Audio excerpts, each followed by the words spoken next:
The Priestess's time travel. This video is purely for entertainment and does not infringe on copyrights or laws. The rights to the novel and image belong to the original author. We do not claim ownership. Don't like waiting and want to listen to this fanfic in full now? Subscribe to our Patreon, where you'll find the best fanfics. Chapter 1051. The Servant's Daughter 16. Su Qingni took out the ointment she prepared for treating burns and gave it to Li Yuanmeng. I prepared it myself. If you don't trust it, you don't have to use it. Li Yuanmeng took the box of ointment and was surprised to find that the box was made of white jade, which was warm and cool to the touch. This jade must be worth a lot of money. Believe it, I believe it. Although he had known Su Qingni for a short time, Li Yuanmeng had great confidence and trust in Su Qingni. He had a feeling that whatever Su Qingni wanted to do, she would succeed. Li Yuanmeng opened the box and was about to apply it on his face. Su Qingni hurriedly stopped him. Go wash your face before applying it. Oh, okay. Li Yuanmeng went to the bathroom obediently. He washed his face and applied the ointment before coming out of the bathroom. When he came out, Su Qingni was talking on the phone. Su Qingni didn't speak Chinese or English. Although he didn't go to college, he had good grades in high school and learned English well. Later, he taught himself English, so he was good at reading and writing. Even if she takes the college entrance examination, she can pass it. But Su Qingni didn't speak English, Li Yuanmeng couldn't understand her, and didn't know which country's language it was. Li Yuanmeng sat aside, quietly waiting for Su Qingni to finish the call. After hanging up the phone, Su Qingni turned to Li Yuanmeng. I have contacted Dr. Heinz of Heidelberg University Hospital. In half a month, you will go to beer country with me and let Dr. Heinz treat your legs. It turned out that it was the language of beer country. Li Yuanmeng had also heard that the country with the best orthopedic and surgical technology in the world is beer country. Thank you. What kind of thank you do you say to your own people? Li Yuanmeng. Her face flushed. Su Qingni didn't arrange an agent for Li Yuanmeng. She wanted to be Li Yuanmeng's agent herself, but she found an assistant for Li Yuanmeng. It was not a woman, but a man. How could she let other women hang around Li Yuanmeng often? Although Li Yuanmeng has confidence in Su Qingni, he does not believe that a box of ointment can really cure the scars on his face. At most, it can make the scars lighter, not too scary. However, the effect of the ointment is amazing. After using it for half a month, the scars on his face have faded by half. If he uses it for another half a month, will the scars on his face disappear completely? It is impossible to completely disappear. You still have to go to the country of Korea for skin grafting. Su Qingni said, after the operation, apply a course of ointment, and the scars on your face will be almost invisible. Su Qingni sighed, mainly because the raw materials for preparing the ointment are not good. The medicinal materials she uses now are all artificially cultivated, and the medicinal properties are much worse than those in the wild. In addition, the age of the medicinal materials is a problem, and the effect of the ointment made is greatly reduced. If such an ointment was made in ancient times, it would definitely make the scars disappear, but in modern times, the effect of this ointment is only 1/10 of that in ancient times. The two are now sitting on a plane to the country of beer. Su Qingni handed Li Yuanmeng a schedule and arranged his itinerary for the next year. During the treatment of his legs and face, Li Yuanmeng had to learn some relevant knowledge to recharge his batteries. Su Qingni. You don't need to find someone to learn acting skills, but you should watch more award-winning works at various film festivals to see how the actors in them act, and learn from each other's strengths to make up for your weaknesses. Your voice is good, but you have no intention of entering the music industry, so you don't need to learn knowledge in this area. As an actor, you have to experience different lives and skills in different fields. I don't expect you to be proficient, but you also have to understand them. There is a shooting club near Heidelberg University Hospital. During your treatment, go to the club with me to play. In the future, when you shoot gun battle movies, you will be more handsome than others with guns. I used to hang out on Wall Street. I'll take you there for a few rounds when I have time. It will help you play the role of a domineering president in the future. Li Yuanmeng really wanted to say that the domineering president only cares about falling in love with a heroine, and the domineering president has no time to care about company and financial matters. But if he doesn't play the role of a domineering president, he can play a Confucian businessman. Business war movies are also very popular nowadays. Li Yuanmeng felt warm in his heart. Although he had not taken any work in this year, All the arrangements made by Su Qingni were for his own good. It was surprisingly easy for him to accept such kindness. You know, he would not easily accept other people's kindness before. Because he was born in an orphanage, he was wary of others. That is to say, he placed a trust in Zhang Zhuan, who came from the same orphanage, but Zhang Zhuan failed to live up to his trust and betrayed him. Li Yuanming saw the martial arts training item at the back of the schedule. What was different from other items was that the coach's name was marked on that item. Li Yuanming pointed at the name and looked at Su Qingni in surprise. "You teach me martial arts?" Su Qingni smiled. "Yes, I am the descendant of ancient martial arts. If you practice martial arts with me, I guarantee that you will be in good health in the future, light and healthy, and you won't need wires to jump from the second floor in the future." Li Yuanming was stunned. The descendant of ancient martial arts? Haha, isn't this only in novels? Don't joke with me, miss. Su Qingni raised her eyebrows. Who is kidding you? Girl, I am the descendant of ancient martial arts. The ointment I prepared for you is an ancient recipe and one of the ancient martial arts wound medicines. Li Yuanming was speechless. Su Qingni smiled. After the plane is settled, I will teach you a set of health-preserving boxing, and you can experience it yourself.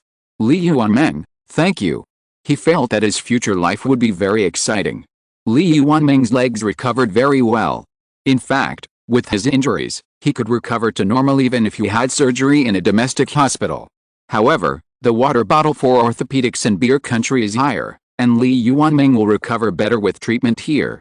After the operation, Li Yuanming carried out rehabilitation training with Su Qingni's company, and Su Qingni took the opportunity to teach Li Yuanming the health-preserving boxing. This set of boxing was created by her in the life when she traveled through time and became an old farmer.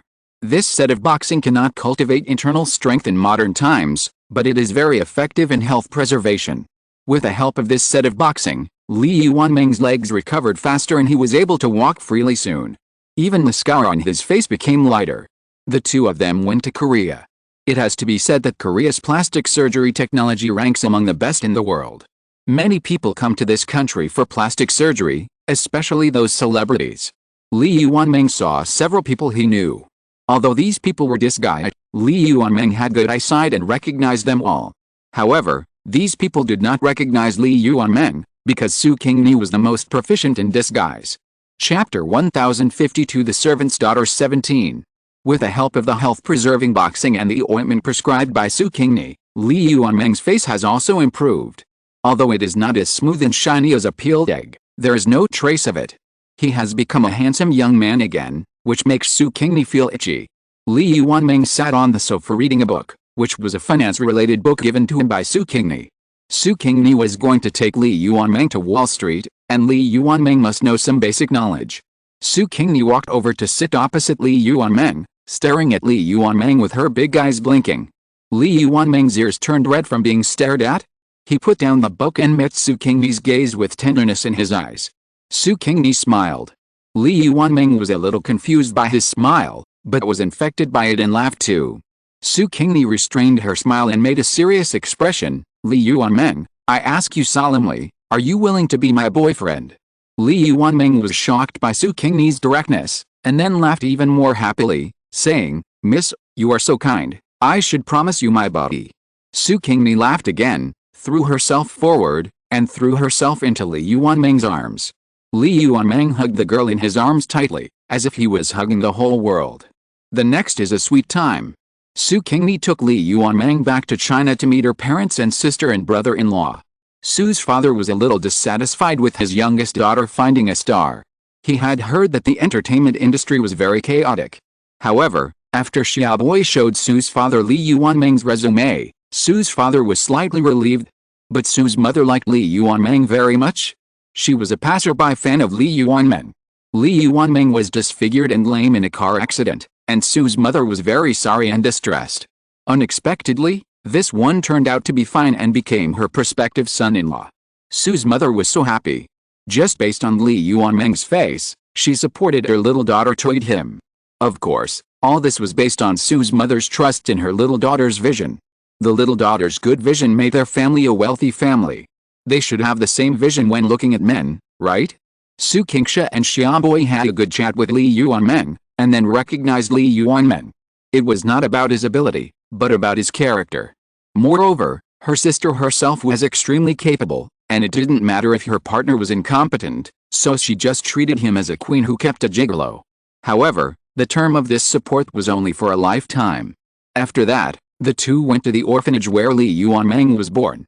This was an old orphanage, and many of the facilities in the orphanage had lost their effectiveness due to disrepair. Su Qingni donated a large sum of money to the orphanage, rebuilt the houses for the orphanage, installed air conditioners and televisions, and opened a special classroom for internet access. After that, every year, Su Qingni would donate a sum of no less than 10 million yuan to the orphanage. Li Yuanmeng no longer had any worries, so he followed Su Qingni to the United States. Not long after they left the orphanage, Zhang Zhuan came back. Although her collusion with Zhu Shuru to betray Li Yuanmeng was exposed by netizens, because she was not an artist, people did not pay much attention to her, and not many people scolded her. Although she suffered some taboos in the industry, Zhang Zhuan also found a sponsor and had the support of the sponsor, but she continued to mix in the entertainment industry, but she was no longer an agent, but switched to being a producer. She is doing well now, so she wants to go back to the orphanage to see and show off. Zhang Zhuan is still a betrayer and a bad person to Li Yuanmeng, but she still has a conscience, and the orphanage is Zhang Zhuan's conscience.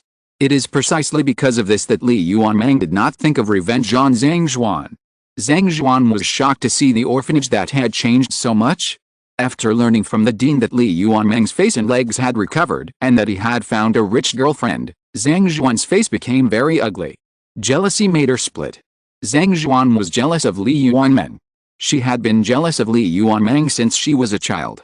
She was jealous that Li Yuanmeng, a boy, was more handsome than her, that others liked Li Yuanmeng more, and that Li Yuanmeng was lucky. It seemed that he always encountered good things. Because of jealousy, she chose to betray Li Yuanmeng. When she heard that Li Yuanmeng was disfigured and lame, she felt refreshed besides guilt. She thought that Li Yuanmeng had fallen into the mud and could never get up again. Unexpectedly, it was not long after that, Li Yuanmeng got up. How could this be possible? Exclamation mark. The facts told her that nothing was impossible. As long as there was a rich girlfriend, the disfigurement could be repaired and the lameness could be cured. She had been with Li Yuanmeng for so many years, how could she not know that Li Yuanmeng had a rich girlfriend? It was impossible that he hooked up with her after his disfigurement. Li Yuanmeng's disfigured face was too scary. Women would have nightmares when they saw it in the middle of the night. How could they still like him? This kid must have hidden something from her at the beginning. Humph, pretending to trust herself, it turned out to be fake. Damn it. Damn it. Zhang Zhuan gritted her teeth.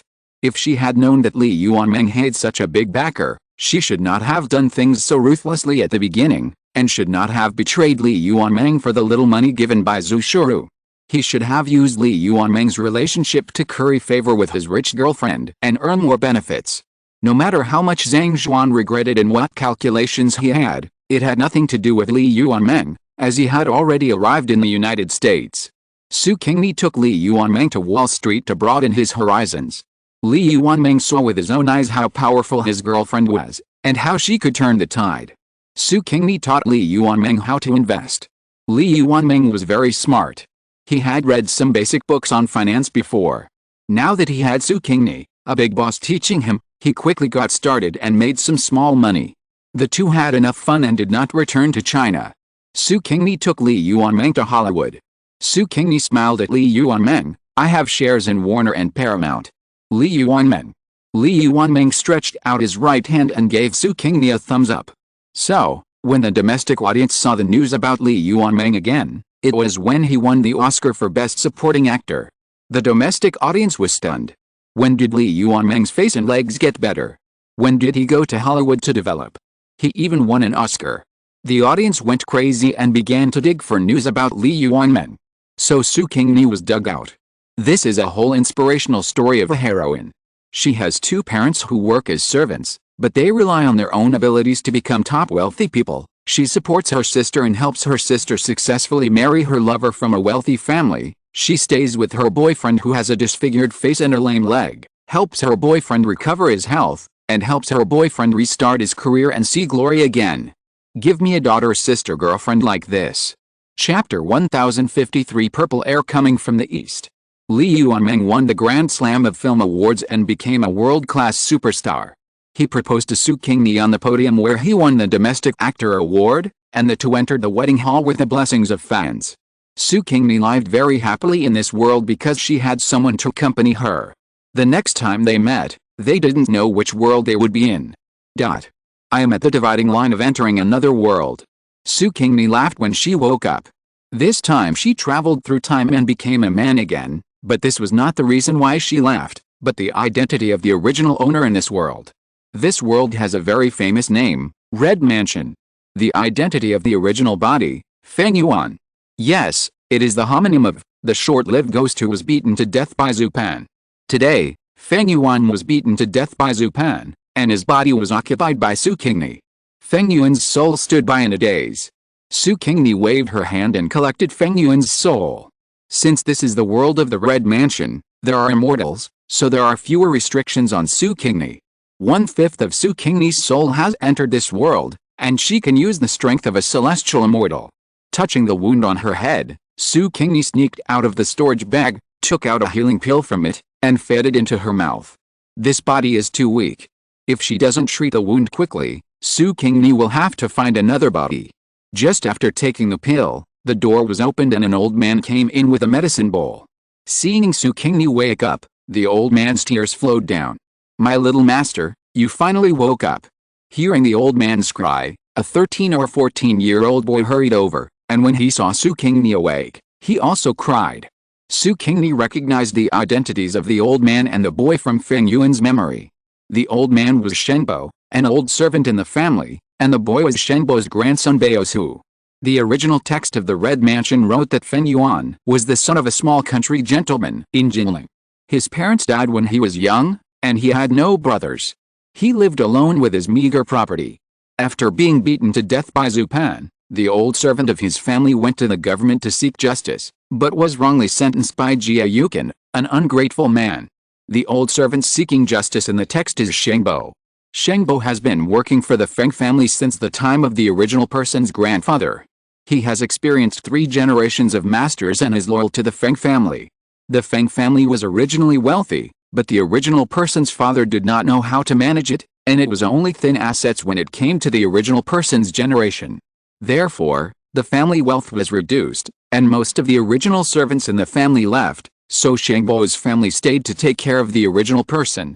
Shengbo was the housekeeper for the original person, his grandson was the original person's personal servant, his daughter-in-law took care of the housework at home, and his son helped the original person manage the rented fields and shops.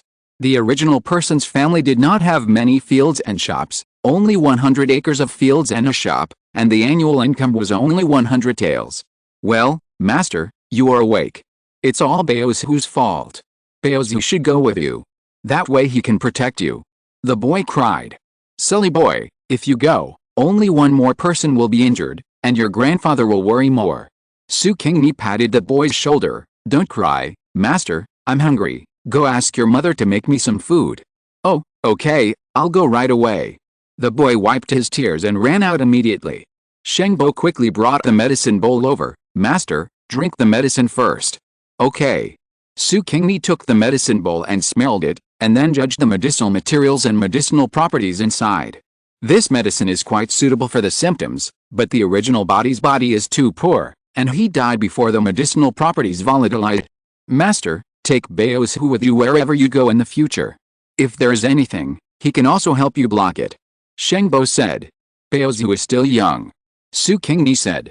She was very glad that her original self was eager to marry Niangniang, and took the money from the family and went to find Niangniang and the traffickers without waiting for the servant to follow. Otherwise, he had a conflict with Zhu Pan, and one more person would die. He is not young anymore, he is already 14, nominal age, and he is in good health. It is just right for him to protect you," Shengbo said. How could Su Qingni want a child to protect herself, but she still accepted Shengbo's kindness. Su Qingni drank the medicine in one breath, and Baozu also came in with a bowl of porridge. The way to keep healthy in this world is to eat only white porridge when you are sick or injured, or just eat nothing, and go hungry for 2 or 3 meals.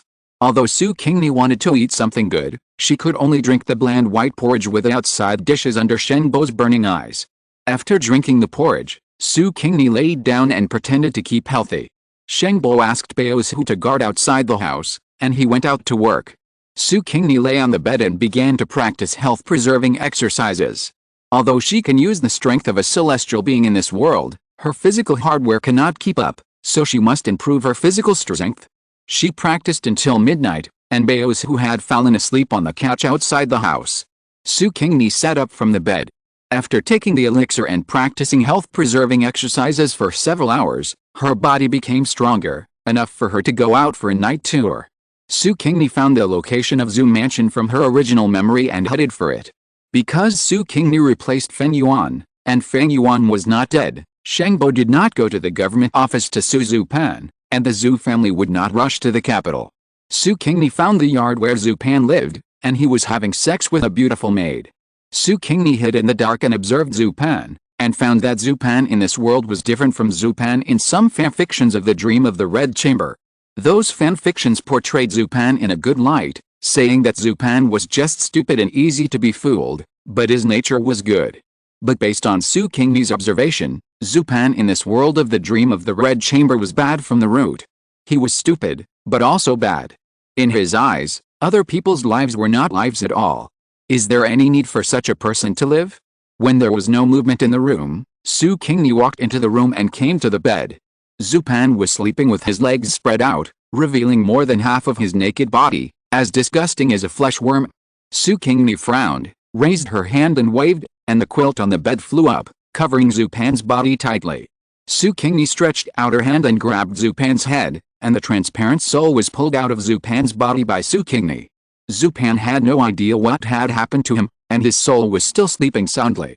Su Qingni opened the passage to the underworld, threw Zhu Pan's soul into the underworld, and asked him to enter the underworld for trial and to bear the punishment for the crimes he committed in the world of the living. Then, Su Qingni took out Feng Yuan's soul and sent it into Zhu Pan's body. Zhu Pan owed Feng Yuan a life, so he would repay Feng Yuan with his body and life. Chapter 1054 Purple Air Coming from the East Part 2. Su Qingni served attentively. She thought that if Feng Yuan still had his original memory, seeing that he was resurrected in Zhu Pan's body, he might cause trouble. So she simply erased part of Feng Yuan's memory, so that he could not remember who he was, but he did not forget the skills he had learned from the books he had read. Thinking that there were still the great master Mang Mang and the immortal Miao Miao staring at the Zhu family in this world, these two people still had some tricks. What if they saw that the soul of Zhu Pan was unusual? What if they took action against Zhu Pan? Su Qingni also put a protective spell and an illusion spell on Zhu Pan, so that people below the level of celestial being could not see the abnormality of Zhu Pan's soul, and protected Zhu Pan so that he could resist an attack from the celestial being. After doing all this, Su Qingni returned to the Feng family and continued to pretend to be a wounded person while lying on the bed. Baozu was an active boy, and Su Qingni did not restrain him. Every day, he would send him out to inquire about the news and tell him the gossip of Jinling City. A few days later, Su Qingni heard the gossip about the Zhu family. It turned out that the stupid bully of the Zhu family had lost his memory and forgot who he was. His temperament also changed a lot. He was no longer a stupid bully, but became gentle and started to read. But he was very concerned about the maid he took home and even wanted to marry the maid as his wife. Mrs. Zhu did not allow it, and the mother and son had a very stiff quarrel. Su Qingni thought about it, ran to the backyard of the government office at night, and hypnotized Jia Yukin and his wife Jiao Xing.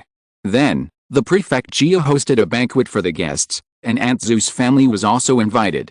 At the female guest table, Jiao Xing pretended to casually mention the matter of Zhu Pan and Feng Yuan competing for a maid, expressing her curiosity about the maid and asking Aunt Zhu what the maid looked like. Aunt Zhu said that Niangniang had a rouge mole between her eyebrows, and Jiao Xing exclaimed. Aunt Zhu hurriedly asked what happened. Jiao Xing said, "Before my master went to Beijing to take the imperial examination, he once knew a country gentleman named Zhen. This Master Zhen was a Juran. He has only one daughter, who has a rouge mole between her eyebrows." Although they were hypnotized by Su Qingni, the couple only mentioned the affairs of the Zhen family. They did not mention the fact that one of them had received favors from the Zhen family and the other was an old servant of the Zhen family. When Aunt Zhu heard that Niangniang was originally a girl from a Juran family and knew the prefect and his wife, She knew in her heart that she could not let Niangniang be an unnamed concubine of Zhu Pan. After returning home, Aunt Zhu could only discuss with Zhu Pan and ask someone to go to Daras how to find the Zhen family, and then ask the Zhen family to marry Niangniang. Of course, there was no need to think about the principal wife, and Zhu Pan could only marry Niangniang as a concubine. The servants of the Zhu family brought back Mrs. Zhen. Zhen Shiyan had already run away with the great master Mang Mang and the true man Miao Miao, and could not be found. Although Madame Zhen found her daughter, she lost her husband. The two mother and daughter had no one to rely on. She had no objection to Madame Zhu's suggestion that her daughter be a concubine to Zhu Pan. Her daughter was already Zhu Pan's person, and she couldn't find a good man if she wanted to marry another man. It would be better for her to be a concubine to Zhu Pan so that she would have someone to rely on in the future. A concubine is not a lowly concubine. She also has status and will not be bullied by the wife of the main house. In this way, Niangniang became the second wife of Zhu Pan. After marriage, Zhu Pan became better and decided to take the imperial examination to bring back an imperial decree for Niangniang. Only by being an official can his mother and wife obtain an imperial decree, and the second wife should not think about it. But Zhu Pan made Madame Zhu happy when he said this. She was happier than anyone else that her son could make progress. She didn't care that her son said it was for a concubine. Anyway, a concubine could never become a lady of imperial decree. Only she, as a mother, could benefit from her son's light and become a lady of imperial decree. Therefore, Mrs. Zhu actively invited a teacher for Zhu Pan and actively supported Zhu Pan in the imperial examination. Although many scholars were unwilling to be his teacher because of Zhu Pan's previous reputation, money can make the devil push the mill. The Zhu family gave a lot of money, so some people came to be Zhu Pan's teacher. Zhu Pan already had a foundation. Fen Yuan had already passed the exam for the title of scholar, and Su Qingni didn't have to start from scratch if she wanted to take the imperial examination in the future. It was naturally very easy to learn, which made the teacher amazed and said that Zhu Pan was a delayed genius. Aunt Zhu and Bao Che were very happy to hear this, and gave the teacher a huge red envelope. Sister Bao felt like she was dreaming these days. Her naughty brother turned out to be good, and he would take the imperial examination and become an official in the future. Then the Zhu family would be supported by her brother, and she didn't have to worry about the Zhu family anymore. Then would she still have to enter the palace? If she didn't enter the palace, she could find a good family to marry, be a mistress, and live an easy life. And what if she entered the palace? Although she had found an opportunity to rise to the top, she had to be humble and serve others as a slave before she could make a breakthrough. Sister Bao couldn't help thinking too much, which caused her old illness to flare up. Aunt Zhu was terrified, and quickly asked someone to bring Lengxiang pills to Sister Bao to take. She hugged Sister Bao and said, "My son, how could you get sick when you were fine? Haven't you been living a comfortable life these days? How could there be any troubles? The son has become better and no longer causes trouble outside, so what is there for the daughter to worry about?" Sister Bao wanted to seek advice from her mother, so she told her mother her thoughts. Aunt Zhu was also in a dilemma. She didn't know what to choose during the 2 days of the journey. She was reluctant to let her daughter suffer in the palace, but when she thought about the possibility of becoming an empress after entering the palace, Aunt Zhu's heart warmed. Seeing that Aunt Zhu couldn't make up her mind, Sister Bao sighed, and she knew it would be like this. She had to make the decision herself. How to choose? Sister Bao lay in bed for 3 days and finally made a decision. She wanted to participate in the election and she wanted to enter the palace. Good winds help me soar to the sky. She, Zhu Baoche, must make a name for herself. Zhu Pan didn't know what Baoche was thinking. He was devoted to studying. Now it was still a long time before the election, but the county exam was just around the corner. Zhu Pan spent most of his time reading. Finally, on the day of the county exam, Zhu Pan entered the examination room and took part in the county exam. Most people in Jinling City focused their attention on the county exam, and everyone wanted to see if the Dai Ba Wang, the prodigal son, could pass the county exam. The result shocked the people of Jinling City. "Dai Ba Wang, I actually passed the county exam. How long have you been studying, and you actually passed it?" Could it be that the county magistrate let Zhu Pan pass because of the 4 major families? However, Dai Ba Wang not only passed the county exam, but also passed the academy exam and the prefectural exam, and actually became a scholar, which made the people of Jinling City drop their jaws. So, is this guy really a delayed genius? Chapter 1055 Purple Air Coming from the East Part 3. When Su Qingni heard the news that Zhu Pan had passed the imperial examination, she checked an ebony box in the house. Su Qingni found this box in a secret compartment in the original body's house.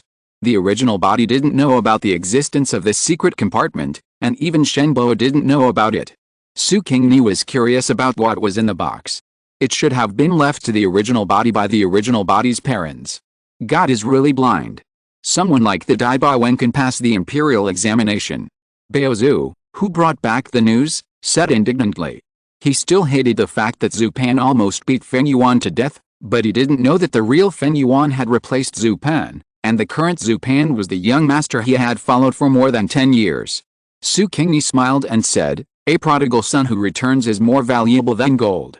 Zhu Pan is very good now. He doesn't bully men and women and act recklessly. The people in Jinling City don't have to worry about being bullied by the Dai Ba Wang anytime." "That's right." Baozu scratched his head. Su Qingni sent Baozu away and then opened the box. The box was locked with a very delicate lock. It was difficult to open without a key. If there was a mechanism inside the box, the lock would be opened violently, and the things inside would be destroyed. Su Qingni narrowed her eyes. This lock was not something that ordinary people could use. Could it be that the ancestors of the Feng family were an extraordinary family? No matter how wonderful the lock was, it was not difficult for Su Qingni. The box was opened, and the things inside appeared in Su Qingni's sight. On the top was a jade pendant. The texture of the jade pendant was very good, and the patterns carved on it made Su Qingni's pupils shrink. 4-claw dragon pattern. Apart from the royal family, which family could use a jade pendant with dragon pattern? 4 claws. That was the qualification that only the princes and princesses could use. There was such a jade pendant. The Feng family was not simple. Su Qingni became more and more curious. One side of the jade pendant was a dragon pattern, and the other side was engraved with 2 words, Gaoming. What is Gaoming? Li Chengqian Li Gaoming? Or something else Gaoming? Su Qingni put the jade pendant aside and picked up the things below. This is a list of people. Su Qingni didn't recognize many names on it, but there were a few familiar ones. It was not that the original owner knew them, but that these names all appeared in Cao Dado's writing. The 2 most familiar names were Jia Jing and Jia Shi. Su Qingni's heart moved, and a guess arose in her heart. She put down the list and looked at the letters below. Sure enough, those letters revealed shocking information.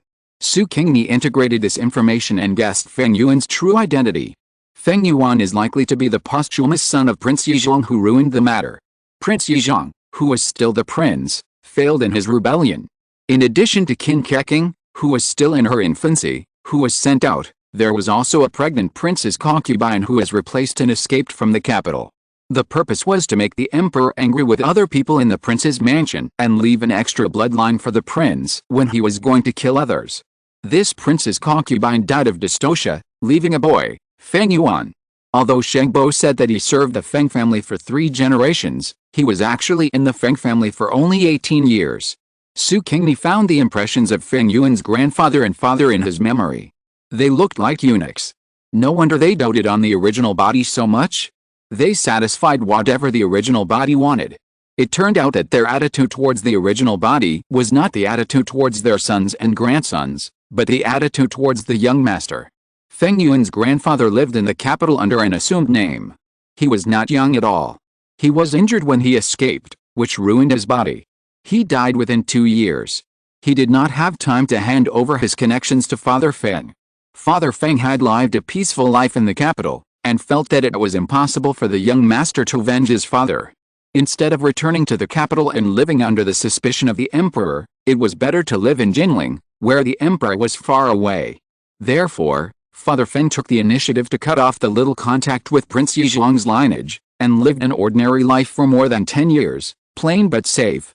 At least Father Feng was satisfied when he died, but he did not expect that ordinary people would be oppressed by the powerful without intrigue. His young master should have been a high-ranking royal child, and he might even have the title of a prince.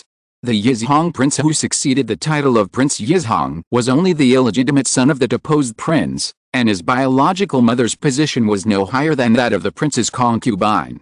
If the original body still had contact with the capital and was taken to the capital by the old emperor, It would be hard to say who would get the title. How could he be beaten to death by a boy from a merchant family? There is no place to seek justice after death. Su Qingni sighed. She didn't expect that the original body and Qin Keqing were actually siblings. It was simply amazing. Should I wade through the muddy water in the capital? Master, it's time for dinner. Baozu called outside the door. Su Qingni put all the letters in the list into the box, put the box into the secret compartment, and put the jade pendant on her body. She walked out of the room and asked Baozu with a smile, "What are we having for dinner today?" Shengbo's family really didn't know the true identity of the original owner, and Su Qingni would not tell them to scare them. It would be better to let Shengbo and his son and daughter-in-law live a stable life. But Baozu can be brought around to be trained. This boy is a reserve talent for intelligence. As the master, Su Qingni naturally did not eat at the same table with the servants of Shengbo's family. Su Qingni ate alone in the main hall, and Shengbo's family ate in the kitchen. After dinner, Su Qingni called Shengbo to her side and told him that she was going out to study. Shengbo objected. He was afraid that Su Qingni would be in danger outside alone. Su Qingni smiled and said, "How can I be alone? I will take Baozu with me, and I will go with the caravans that have hired escorts. There will be no problem with safety." Shengbo was slightly relieved. Seeing Su Qingni's firm attitude, Shengbo did not say anything to stop him, but asked his wife to quickly prepare the supplies for the young master and grandson to go out. Shengbo's wife cried twice. She couldn't bear to leave her son, but when Baozu heard that he was going out to play, he jumped in and out excitedly like a happy puppy, urging his mother to prepare the luggage. Seeing him like this, his mother didn't have the mood to cry. Half a month later, Su Qingni took Baozu away from Jinling. The two of them took a boat, and the boat was heading for Yongzhou. It was the time when fireworks were set off in Yongzhou in March. It was the cold food day in Guangling, and there was no fog or smoke. The warm sun condensed the flowers and willows, and the spring breeze scattered the music. There were mostly houses in the gardens, and there were fewer carriages and horses than boats. Don't ask the tourists to stay, as the tourists are sleepy. Su Qingni took Baozu to tour the spring scenery in Yongzhou. The scenery and people here were so beautiful that Baozu's eyes turned. The scene during the day was not the most beautiful. The most beautiful was the scene on the Qinhui River at night. The lights were shining, and how beautiful the beauty was. How many men's hearts were retained? Chapter 1056. Purple air coming from the east. Su Qingni boarded a flower boat and sat in the cabin listening to the flower girls singing. The flower boat she was on was only of medium size and picked up some individual guests, while the top flower boats on the Qinhui River were all booked by someone. The people who booked the flower boats were all from salt merchants, and they had the most money. Because the scale was not as good as the top flower boats, naturally the flower girls on the boats were not as good as them. Not to mention their looks, they were not comparable, and their talents were also inferior to those of the top flower boats. However, the guests on this kind of boat could not be compared with the masters and young masters of the salt merchants. The guests on this kind of boat did not have much money. Su Qingni looked at the largest flower boat on the river. There were people on the boat, and the sound of stringed instruments was endless, as if a banquet was being held. She heard that the three largest salt merchants in Yongzhou were entertaining the salt inspector Lin tonight. This Lord Lin was Lin Dayu's biological father. Although they were far away, Su Qingni had a divine sense and could see the appearance of everyone on the boat and hear what they said clearly. Lin Ruhe is a thin and elegant middle-aged man. He is worthy of being Lin Dayu's biological father. He has an elegant and refined demeanor, which makes people unforgettable. However, there is a dark aura lingering between Lin's eyebrows, which seems to be a sign of evil spirits entering his body. Has he been calculated? Su Qingni raised the wine glass in her hand and drank the wine in it. The next day, a pair of Taoist master and apprentice came to the door of the Lin family. The doorman wanted to drive the two away, but heard the old Taoist sigh, "The feng shui of this house is very bad. The people living in it will have difficulty in having children. I am afraid that they will end up without descendants." The doorman was furious. "How dare you curse my master?" He picked up the thick door bolt placed aside and was about to hit the two Taoists. "Stop." With the sound of stopping, Lin Ruhe walked out with his men. Lin Ruhe was going to go to the government office. When he reached the gate, he heard the old Taoist priest's words. He was moved and quickened his pace to ask the old Taoist priest to stay and ask him clearly. Old Taoist priest Su Qingni slightly curled her lips. She said that sentence when she saw Lin Ruhe walking to the door, in order to make Lin Ruhe feel palpitations because of this sentence. Although Lin Ruhe seemed to have accepted his fate and determined that the Lin family would only have Lin Dai as a child in the future, in fact, which man does not want a son to inherit the bloodline and incense? He didn't want to do it before because Lin Ruhe knew that his health was poor, and sitting in the position of the Imperial Inspector of Salt was like sitting on the crater of a volcano. He knew whether he would be shattered into ashes in the next moment. He was afraid that he would not be able to give birth to a son and was afraid that the child would die after giving birth. He really couldn't bear the blow of losing his son. "Master, please come in and have a cup of tea." Lin Ruhe invited the old Taoist priest. The old Taoist flicked his whisk, pretended to be a master, stroked his beard and said, "Well, saving people is a merit. Since I have met you, I will help you this time." Little Taoist Baozi admired his young master very much. He pretended to be a Taoist priest so well that he thought he was a master. No wonder this official was deceived and treated his young master as a guest of honor. Su Qingni chuckled, "Your young master has had the experience of pretending to be a Taoist priest in several worlds. He has pretended to be experienced." Lin Ruhe brought the two Taoists back to the main hall, asked the servants to serve good tea and snacks, invited the Taoists to drink tea and eat snacks, and then asked about feng shui. "The feng shui of your house." Su Qingni spoke without hesitation, and talked about a lot of feng shui theories. Lin Ruhe has read some books on feng shui, and was dizzy at this time because of what Su Qingni said. He just felt that what this person said was right. However, there are indeed problems with the feng shui of the Lin mansion. This is another matter involving gods and ghosts, and the problem of feng shui has a greater impact on people. The difficulty of the Lin family in having offspring is indeed partly due to the feng shui problem of the Lin mansion. However, this problem should not be deliberately created by someone to frame the Lin family, but formed inadvertently. Please ask the Taoist priest to help solve the feng shui problem at home. Lin Ruhe asked the old Taoist priest. He did not expect to have another son after the problem was solved. He knew his body well. It has been getting worse and worse in recent years, and he is already unable to have children. He was thinking of Sister Lin. After the feng shui problem is solved, Sister Lin will no longer be affected by the feng shui at home, right? In the future, get married, have more children, and let one of them be surnamed Lin to inherit the Lin family incense. Lin Ruhe has been thinking about this for a long time and wrote a letter to GMU. GMU wrote a letter to match Baoiu and Daiyu, and Lin Ruhe put forward the above request. GMU also agreed. Don't worry, the feng shui problem is easy to solve. The most important thing now is to solve Lord Lin's health problem. Su Qingni said. Lin Ruhe's eyes widened in shock. My body? Can my body be cured? Lin Ruhe was aware of his physical condition. There were many famous doctors in Yangzhou, but none of them could cure him. He was mentally prepared. He would hold on for as many years as he could, at least until his daughter Daiyu was older. Of course. Su Qingni said, Your Excellency's physical decline began after you were poisoned, right? Lin Ruhe nodded. The poison was removed at the time, but your body would not get better no matter what. Many doctors have seen it, but they can't do anything. Su Qingni said, That's because the evil spirit in your body has not been eliminated. The treatment methods of ordinary doctors are of course useless to your body. Evil spirit. Lin Ruhe frowned and asked, Does such a thing really exist? Su Qingni said, Scholars like your excellency don't believe in witchcraft, but that doesn't mean it doesn't exist. On the contrary, some women in the backyard will use such insidious means to deal with others. There's a Madeopo in the capital, and many ladies have connections with her. This person has harmed many people. If your excellency is interested, you can send servants to find out which women or children in the backyards of those wealthy families have died strangely. Lin Ruhe took a breath. Then my wife and my young son. Su Qingni, from your physiognomy, your wife and son did not die normally. In addition to the feng shui problem in the mansion, they must have been framed.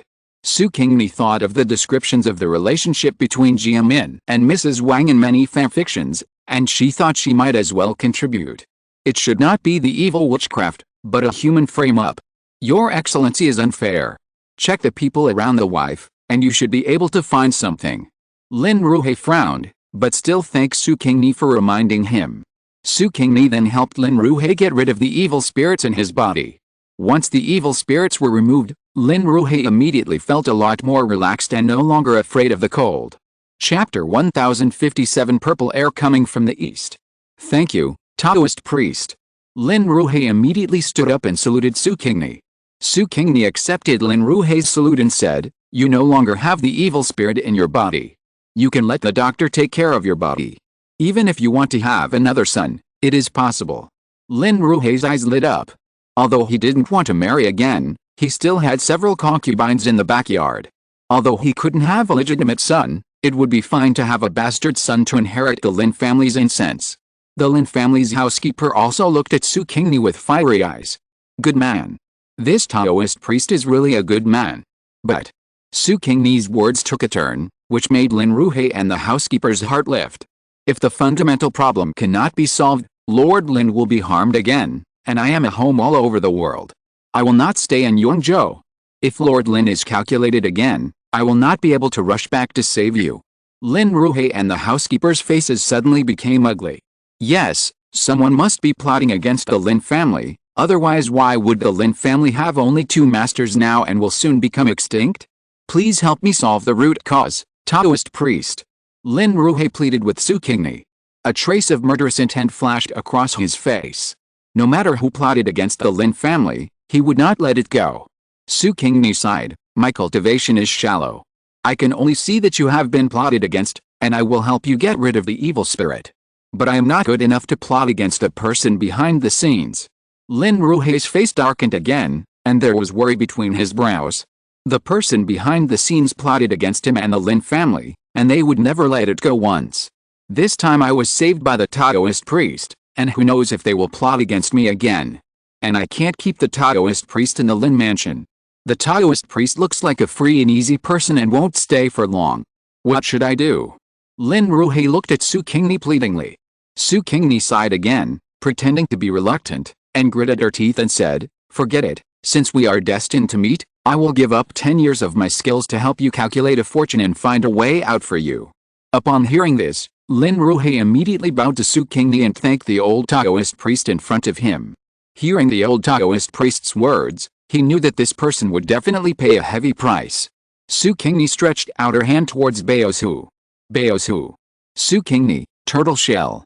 Baozu, oh. He hurriedly took out one of the necessary props of the charlatan from the bag he was carrying and put it in Su Qingni's palm. Su Qingni asked the old housekeeper for 6 copper coins and started to calculate with a tortoise shell. After a long time, the old Taoist priest spit out a mouthful of blood, his spirit suddenly became weak, and his face turned from ruddy to pale. Lin Ruhei and the housekeeper were both frightened and hurried forward to show concern. "Master, how are you? I'll ask someone to call a doctor." The housekeeper was about to call the servant. Baozu had been warned by Su Qingni before he and Su Qingni came to the Lin family's house. He knew that this was his young master acting, so he was not worried. He saw his young master put a few bottles of fresh chicken blood in small porcelain bottles.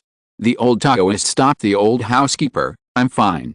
I can take care of myself for a while. There is no need to find a doctor." After that, the old Taoist turned to Lin Ruhei. "Master Lin, the old Taoist has calculated a thorny but definitely bright road for you. It depends on how you choose. Lin Ruhei, as long as my Lin family can be passed on, even if it is a sea of fire and swords, Lin Ruhei will also try it." "Master Lin is so courageous." Su Qingni said, "Don't worry, that nobleman has purple aura. As long as Master Lin gets some of it, he can protect the Lin family." "Nobleman? Master Lin's nobleman?" Lin Ruhei frowned. "What is purple air?" "It is a symbol of several nobles. The so-called purple air comes from the east, and the saints passed the test. Now the emperor is called a saint. Do I have to surrender to the emperor? But the old saint is still alive, and I am the old saint's man. If I betray the old saint and surrender to the emperor, I am afraid that I will not be pleasing to both sides. And I was calculated by someone, who knows if there is permission from the emperor? The salt inspector is a lucrative position, and the emperor must want his people to sit in this position. I am an eyesore in the eyes of the emperor. Can I not surrender to the emperor and continue to follow the old saint to the end? The old saint is not young anymore. Who knows how long he can live? When the old saint is gone, the emperor will definitely settle accounts with the old saint's men one by one. If the Lin family does not want to settle accounts, They must find a way out first. Therefore, they can't continue to follow the old saint. Seeing that he has been so difficult in Jiangnan these years, the old saint has stood by and watched without giving any help. Lin Ruhe is a little disappointed. He will not die for the old saint. So is he really going to surrender to the emperor? But the old saint's hands and heart are only darker than the emperor's. If he is found to be on the emperor's side, he will die faster. Lin Ruhe's eyebrows were about to be knotted. He bowed to Su Qingni and asked, "Please give me detailed instructions, Taoist priest." For a moment, he suspected that the old Taoist priest in front of him was someone sent by the emperor, but when he thought of the way the old Taoist priest helped him to expel the evil spirit, he felt that this person was really a master and should not be the emperor's man. Su Qingni carefully observed the changes in Lin Ruhe's face and guessed what he was thinking. From the original work of The Dream of the Red Chamber, some analysis of the rheology and fanfiction, plus the actual situation of this world, Su Qingni analyzed Lin Ruhe's thoughts. Su Qingni said, "Lord Lin, your noble is not on the capital." "Not in the capital?" "The old saint and the emperor will not leave the capital easily. If they leave, it will be a big show, and I will definitely get the news early." "Could it be a prince or a prince?" Su Qingni continued, "According to my divination, this nobleman with purple aura coming from the east is not from the capital, but from the northeast." "Not from the capital?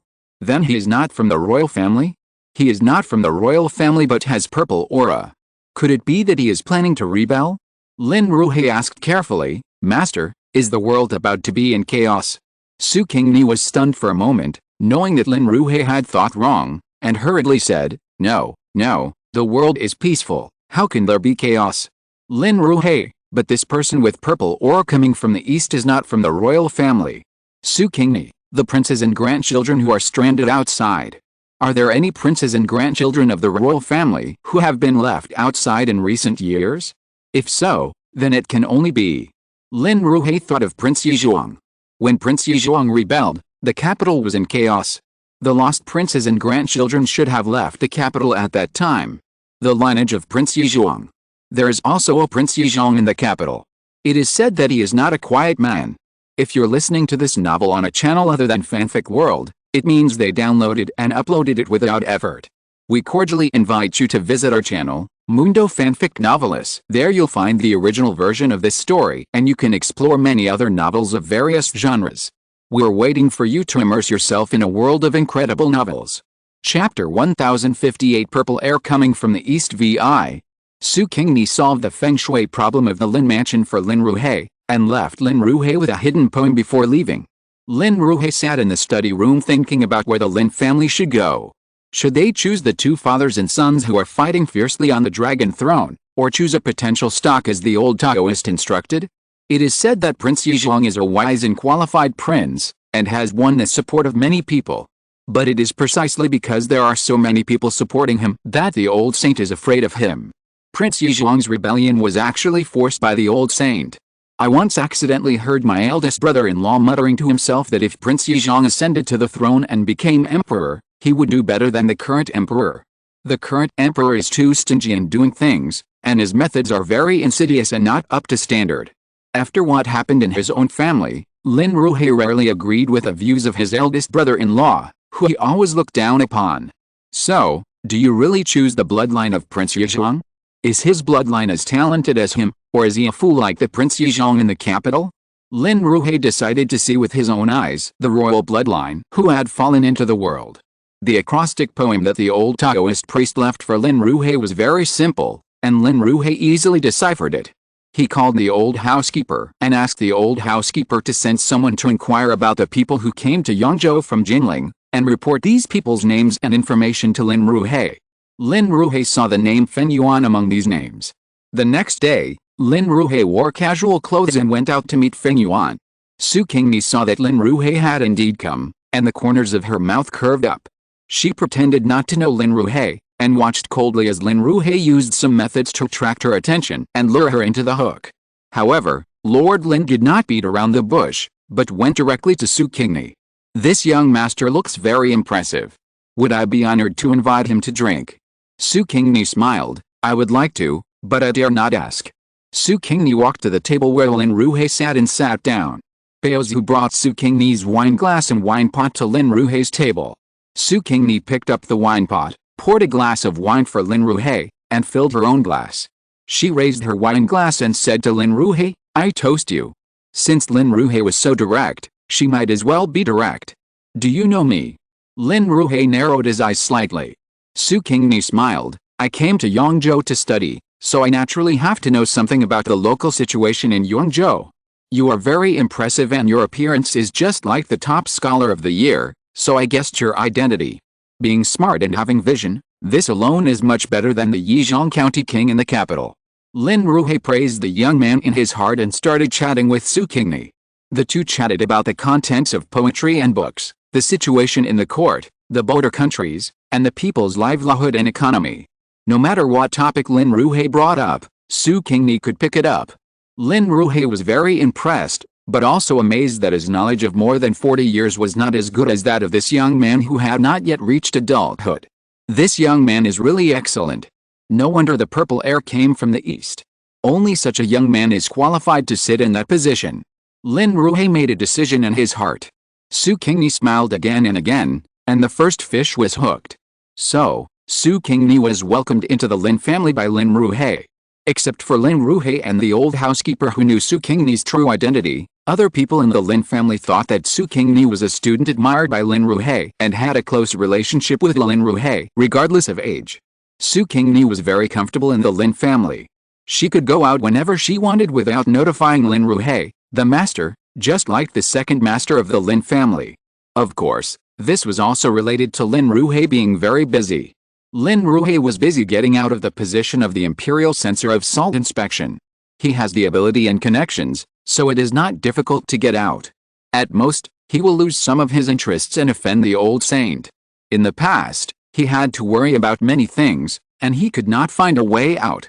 He could only stay in this position and was ready to die in the position. He only hoped that the emperor and the old saint would not embarrass his daughter Daiyu because he died in the line of duty.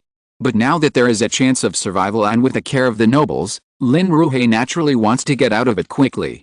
In addition to official business, Lin Ruhe also asked the old housekeeper to check the servants of the Lin family, especially those of Jia Min's dowry. Many problems were really found. Lin Ruhe was so angry when he saw the evidence collected by the old housekeeper that he almost fainted, mainly because his body had been better these days, so he did not faint. Otherwise, with his previous body, he would definitely vomit blood and faint, which would affect his lifespan. Now that Su Qingni has pulled out the evil spirit, and there are doctors to take care of Lin Ruhe's body, although his body is not as healthy as that of ordinary people, it is not something that can be easily blown down. Jia family. Wang. Lin Ruhe gritted his teeth. Just like what many fanfictions have written, Wang bribed Jia Min's dowry servants and secretly tripped Jia Min up. Why didn't Jia Min get pregnant for many years? She married Lin Ruhe for more than 10 years before giving birth to a sickly daughter? It was all because Wang had someone give Jia Min drugs, making it difficult for her to give birth. And Jia Min's hands were not clean. She couldn't give birth to a child herself, and she didn't want other women to give birth to Lin Ruhe's children, so she gave drugs to Lin Ruhe's other women. This is the main reason why Lin Ruhe didn't have the child until he was nearly 40 years old. Later, Jia Min gave birth to Lin Daiyu, and her body was damaged. Knowing that she would never have a son again, she didn't give drugs to the new aunt son, so that aunt son gave birth to a son smoothly. And aunt son's death due to dystocia was also Jia Min's handiwork. These methods were all learned by Jia Min from Jia's mother. Seeing this, Lin Ruhe regretted sending his daughter to the Jia mansion. What if his daughter was taught badly? He didn't know that Lin Daiyu was not taught badly, but was directly killed by the people of the Jia family. Lin Ruhe and Jia Min used to be deeply in love.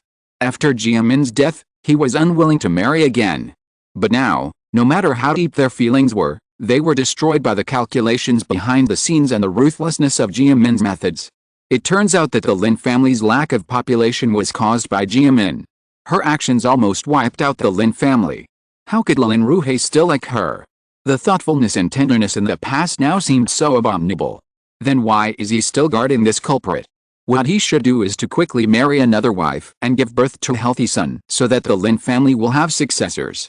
In this way, he will have the face to meet the ancestors of the Lin family after his death, and will not be scolded by the ancestors for forgetting his ancestors and family heritage for a woman.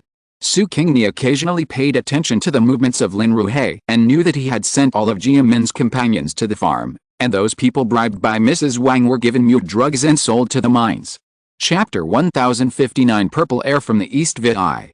When Su Qingni paid attention to Lin Ruhei again, he had already found a matchmaker and went to the girl's home to propose marriage. The girl was the daughter of a teacher in a certain academy. Because of mourning, the marriage was delayed, and the fiancé broke off the engagement, which affected the girl's reputation. She wasted time and became a 23-year-old girl, and she had not yet married. Lin Ruhei was 15 years older than the girl and could be her father. However, he was an official, handsome and talented, and he only had a daughter and no son. This seemed to be a very good son-in-law to many families. The girl's parents were very satisfied with the marriage and agreed to it immediately. One was a widower and the other was an old girl. Both parties wanted to hold the wedding as soon as possible, so the 6 initial ceremonies were held quickly, and the wedding date was set for 3 months later. After the marriage was settled, Lin Ruhei wrote a letter to Rongguo Mansion to bring Lin's sister back home. Hearing that Sister Lin was going back to Yangzhou, Su Qingni, who had already seen Yangzhou and was about to leave, decided to stay for a while, at least to see Sister Lin before leaving. She had already seen Sister Bao in Jinling City, so how could she not see Sister Lin? Sister Bao was indeed a beauty, but she was still young and did not have the beauty of a peony. Sister Lin was still young now, and no matter how beautiful she was, she had not grown up to be the Sister Lin in the hearts of all readers, right? More than a month later, Sister Lin returned to Yangzhou, and it was still Jilian who sent her back. Jilian also brought a handwritten letter from GMU, which expressed dissatisfaction with Lin Ruhei's marriage. GMU even said that if Lin Ruhei married someone else, she would reconsider the marriage of Daiyu and Baoiyu. GMU wanted to control Lin Ruhei with Sister Lin's marriage. Lin Ruhei, haha, burned the letter directly. He used to think that Daiyu and Baoiyu could get married, but after knowing what Mrs. Wang did, how could he marry his daughter there again? Become a daughter-in-law to Lady Wang? Is he dissatisfied with his daughter's long life? Lin Ruhei insisted on getting married, which made Sister Lin very sad. Lin Ruhei loved his daughter very much. He went to Sister Lin's yard in person and told her in detail what benefits his marriage would bring to her. Lin Ruhei did not tell her about Lady Wang's frame-up and Jia Min's methods against the women in the backyard, for fear of scaring his innocent daughter. He only told her that he regretted giving birth to a younger brother for Sister Lin after getting married. With a younger brother, Sister Lin had someone to rely on. After she got married, her husband's family would also have to take her brothers from her natal family into consideration. Sister Lin was very thoughtful and felt that there were other inside stories behind her father's sudden marriage, but she did not ask because her father did not want to tell her. Sister Lin was a considerate and good daughter. When Su Qingni saw Lin Daiyu, she was indeed like this, 2 curved eyebrows that seemed to be frowning but not frowning, a pair of eyes that seemed to be happy but not happy. The expression on her face showed sorrow, and the body was full of illness. Tears were in her eyes, and she panted slightly. She was as quiet as a delicate flower reflecting on the water, and her movements were like a weak willow swaying in the wind. Her heart was more clever than Bigan, and her illness was 3 times better than Zai-Shi's. What a pitiful little beauty! Even though she was still young, she had already revealed her own unique charm. When Lin Ruhei saw the look in Su Qingni's eyes when she looked at Lin Daiyu, his heart skipped a beat, and he regretted introducing his daughter to Feng Yuan. Although Feng Yuan had not married yet, he did not want to marry his daughter to Feng Yuan. Not to mention that Feng Yuan was more than 8 years older than his daughter. Just Feng Yuan's true identity, Lin Ruhei would not marry his daughter to Feng Yuan. Lin Ruhei really loved his daughter and hoped that his daughter could marry a family of equal status or even lower than his own, so that he could easily control his son-in-law. And Feng Yuan. In the future, I'm afraid my daughter won't be able to control the 3 palaces and 6 courtyards. My daughter is a pure and noble person, but the women in the harem are not easy to deal with. Hearing Lin Ruhei's cough with hidden dissatisfaction, Su Qingni retracted her gaze and smiled. I feel that I have a destiny with your daughter. Lin Ruhei's heart suddenly lifted, but he heard Su Qingni continue, why don't I accept your daughter as my sister? Lin Ruhei. Lin Ruhei was relieved, smiled, and said with a laugh, okay, Daiyu, why don't you come and pay your respects to your brother? Seeing her father smile, Daiyu knew that Lin Ruhei was very happy with his suggestion, So she stood up and paid her respects to Su Qingni, saying in a clear and gentle voice, "Brother." "Good sister." Su Qingni smiled and took out a jade pendant from her bosom and handed it to Lin's sister. "Good sister, brother doesn't have any good things, but this jade pendant is carved by brother himself, and I'll give it to you as a gift." This gift was prepared by Su Qingni early in the morning. How could she not give a gift to Lin's sister when she was meeting her? The material of this jade pendant was found by Su Qingni from the raw stone. The jade is of very good quality, and it is warm jade. Su Qingni also carved a spirit-gathering array and a protective array on it. It would be very beneficial for Lin Mimi to carry it for a long time. After Lin Mimi took the jade pendant, she felt something unusual, and a warm current flowed into her body along the jade pendant. Her body was like a dry desert that encountered a rain from heaven, becoming moist and comfortable. "Brother, this gift is too expensive." Lin Mimi widened her eyes and wanted to refuse. Su Qingni said, "Sister, take it. I have something like this." Lin Mimi looked at Lin Ruhei for help. Although Lin Ruhei was surprised at how good the thing Su Qingni gave to Lin Mimi was, after all, Lin Mimi was born in a wealthy family, and her ancestors were hereditary marquises. She had seen too few good things. How good would something that could move Lin Mimi and dare not accept be? Lin Ruhei was curious, so he nodded to Lin Mimi and agreed to let Lin Mimi accept it. He thought that the good things in Su Qingni's hand were brought back from the palace that year. As the son of Prince Yizhuang's deposed prince, it was not surprising that he had good things in his hands. Jia Lian, who was sitting on the other side, did not have the demeanor of Lin Ruhei sitting on the Daoyote. He was very curious about the gift that Su Qingni gave to Lin Daiyu. Jia Lian had already asked the servants of the Lin family. Feng Yuan was just a boy from a gentry family. He lived in the Lin mansion because of his talent, which was appreciated by Lin Ruhei. What good things could such a person have? But he was a stranger, so it was not easy to ask his cousin to take things to play with. "Brother Feng, this is our first meeting. Why don't you give me a gift?" Jia Lian asked jokingly. Lin Ruhei frowned slightly, and wanted to speak up for Su Qingni, but she heard Su Qingni speak. "Brother Jia has spoken, how can I not give it?" Su Qingni said and took out a jade pendant. This jade pendant was larger than the one given to Lin Daiyu, but it was not warm jade, and there was no formation carved by Su Qingni on it. But in terms of material, it was also a rare jade pendant. Jia Lian took the jade pendant and felt a little embarrassed. This thing was really good, at least worth more than 1,000 taels of silver. Chapter 1060 Purple Air Coming from the East. Jia Lian is a very good person to befriend. Although he comes from a wealthy family, he is not as snobbish as his wife Wang Zifan. Although he does not take poor people seriously, if the poor people are capable and competent, Jia Lian will also humble himself to make friends with them. Although Jia Lian does not have much knowledge, he is smart. Now he thinks that Feng Yuan is a capable person, and he is willing to be shameless and call Feng Yuan his brother. Su Qingni still likes Jia Lian. This person is really suitable to be a friend. Jia Lian did not expect that Feng Yuan did not have the aloofness and pedantry of a scholar at all, and was also a very playful guy. He was very happy.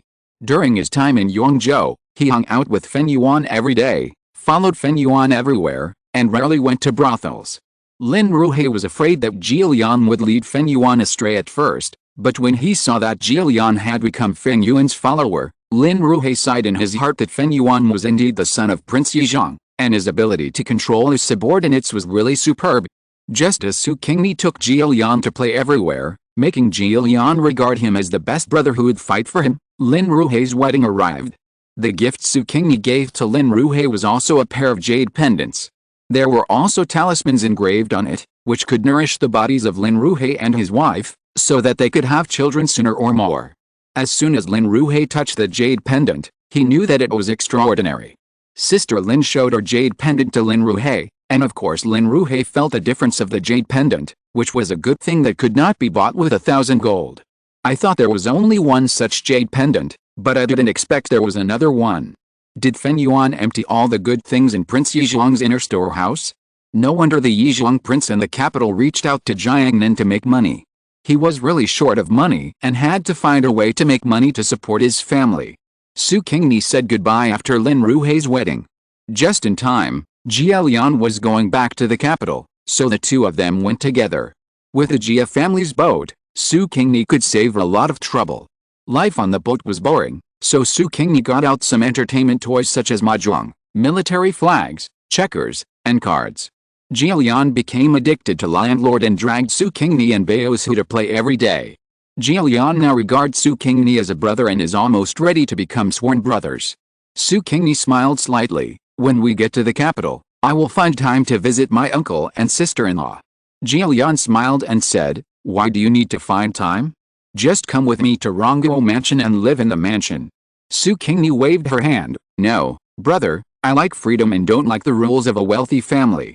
If I live in Rongguo Mansion, I'm afraid it will be inconvenient to go out. Jilian thought that the servants in the mansion were all born with a pair of rich eyes. After knowing that Fen Yuan was just an ordinary country gentleman, they would definitely neglect his good friend.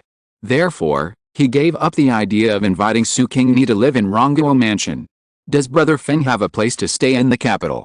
Su Qingni shook her head. I'll find it when I get there. I'll stay in an inn for 2 days first. Well, I have a house in Xiaohuazi Lane, which can be lent to you temporarily. Jilian said. Xiaohuazi Lane? Isn't that where Jilian settled Georgie? It turns out that he had already bought private property without Wang Zifeng's knowledge. Thank you, second brother Lian. Su Qingni accepted Jilian's kindness with a smile. When they arrived in the capital, Jilian sent his most trusted servant to take Su Qingni and Baosu to Xiaohuazi Lane. The house in Xiaohuazi Lane is a 2-story house, but there is no servant to clean it, so the house is a bit dirty. Su Qingni sent Jilian's servant away, went to find a middleman, hired a nearby family to clean the house, and then lived there. After Jilian returned to the capital, he was very busy. He had to deal with the old and young women in Rongguo Mansion, and he didn't come to see Su Qingni for a long time. Su Qingni strolled around the capital leisurely and played everywhere, just like most people who came to the capital to play. But at night, Su Qingni would go out for a night tour after Baosu fell asleep. The night tour always has a destination. On the first day, Su Qingni went to the Prince Yizhuang's mansion and met her original half-brother. This is an ambitious person, but his ambition does not match his ability. No wonder he can't make any waves in the original book. The next day, Su Qingni went to Ningguo Mansion and met Qin Keqing. Unlike what Su Qingni thought, Qin Keqing and Jia Zhen's affair was not forced, but voluntary. How old is Jia Rong now? He is just a 14-year-old boy. How can he compare with Jia Zhen, who is more than 30 years old and full of masculine charm? Qin Keqing is 5 years older than Jia Rong. She is already a mature woman. She is eager and likes things between men and women. Jia Rong is too immature to satisfy Qin Keqing. Qin Keqing naturally wants to find someone who can satisfy her. Su Qingni thought about the original body's style of only loving men and not women, and couldn't help shaking her head for Prince Yizhuang. The old man is a hero, but the son is a coward. It's a pity that Prince Yizhuang, a man with outstanding ability and love, left 3 bloodlines that are worse than one. On the third day, Su Qingni went to the palace and met his chief grandfather. The old saint's health was weak, and he relied on good medicine to recuperate. If he could give up power and calculations and take good care of himself, he might be able to live another 10 years.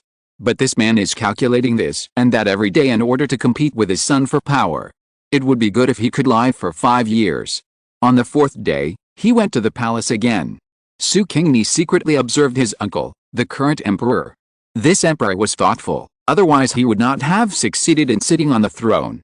His history of ascending to the throne was similar to that of Emperor Yongzheng, but he was not as capable and diligent as Yongzheng.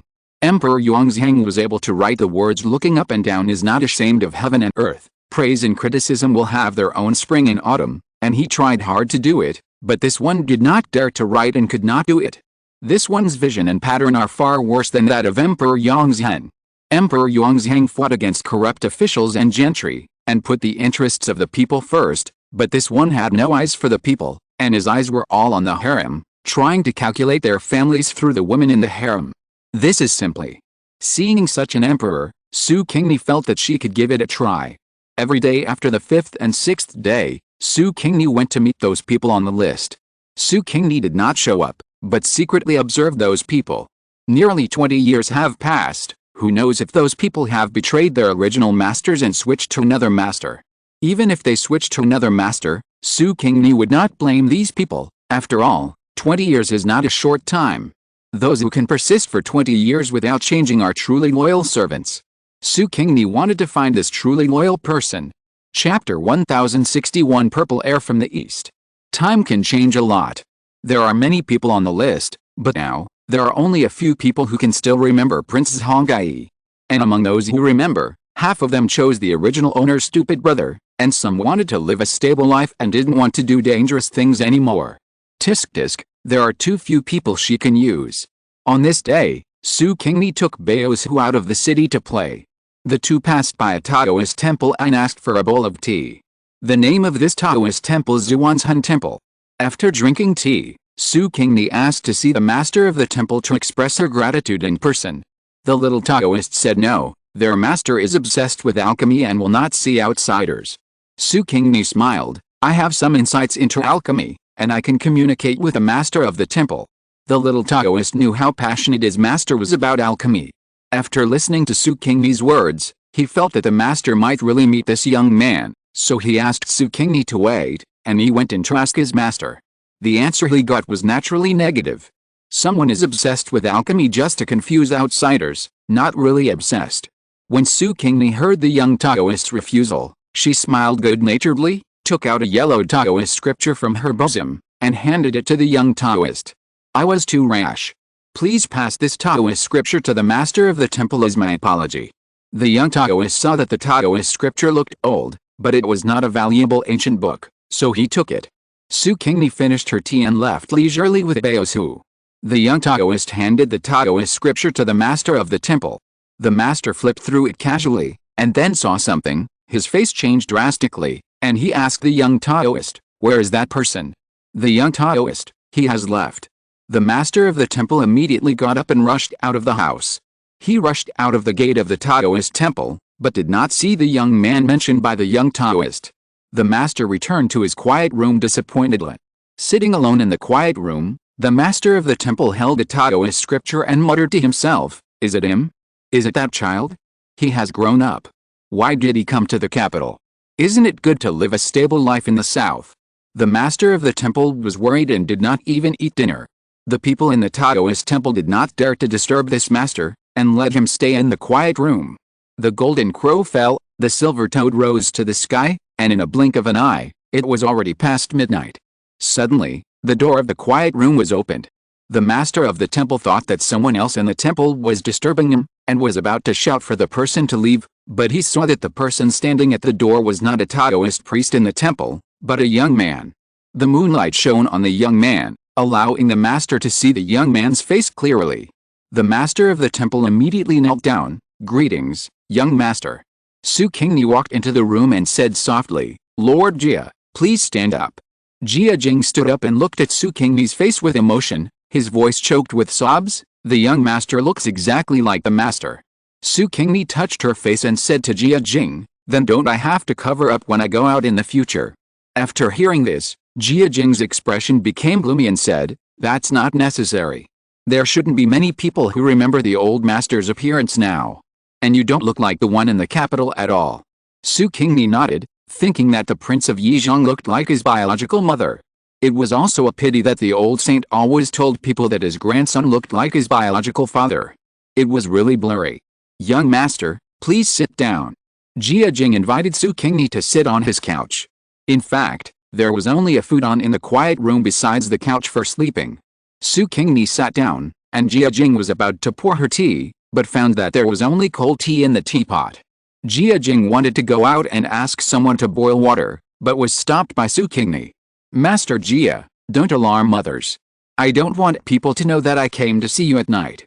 Jia Jing's heart trembled, and his excitement calmed down. He put down the teapot and stood opposite Su Qingni. Master Jia, please sit down.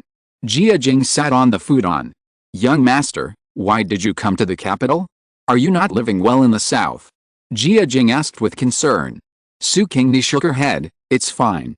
If I hadn't accidentally discovered the relics hidden in Feng Dequan's house, I wouldn't know my identity.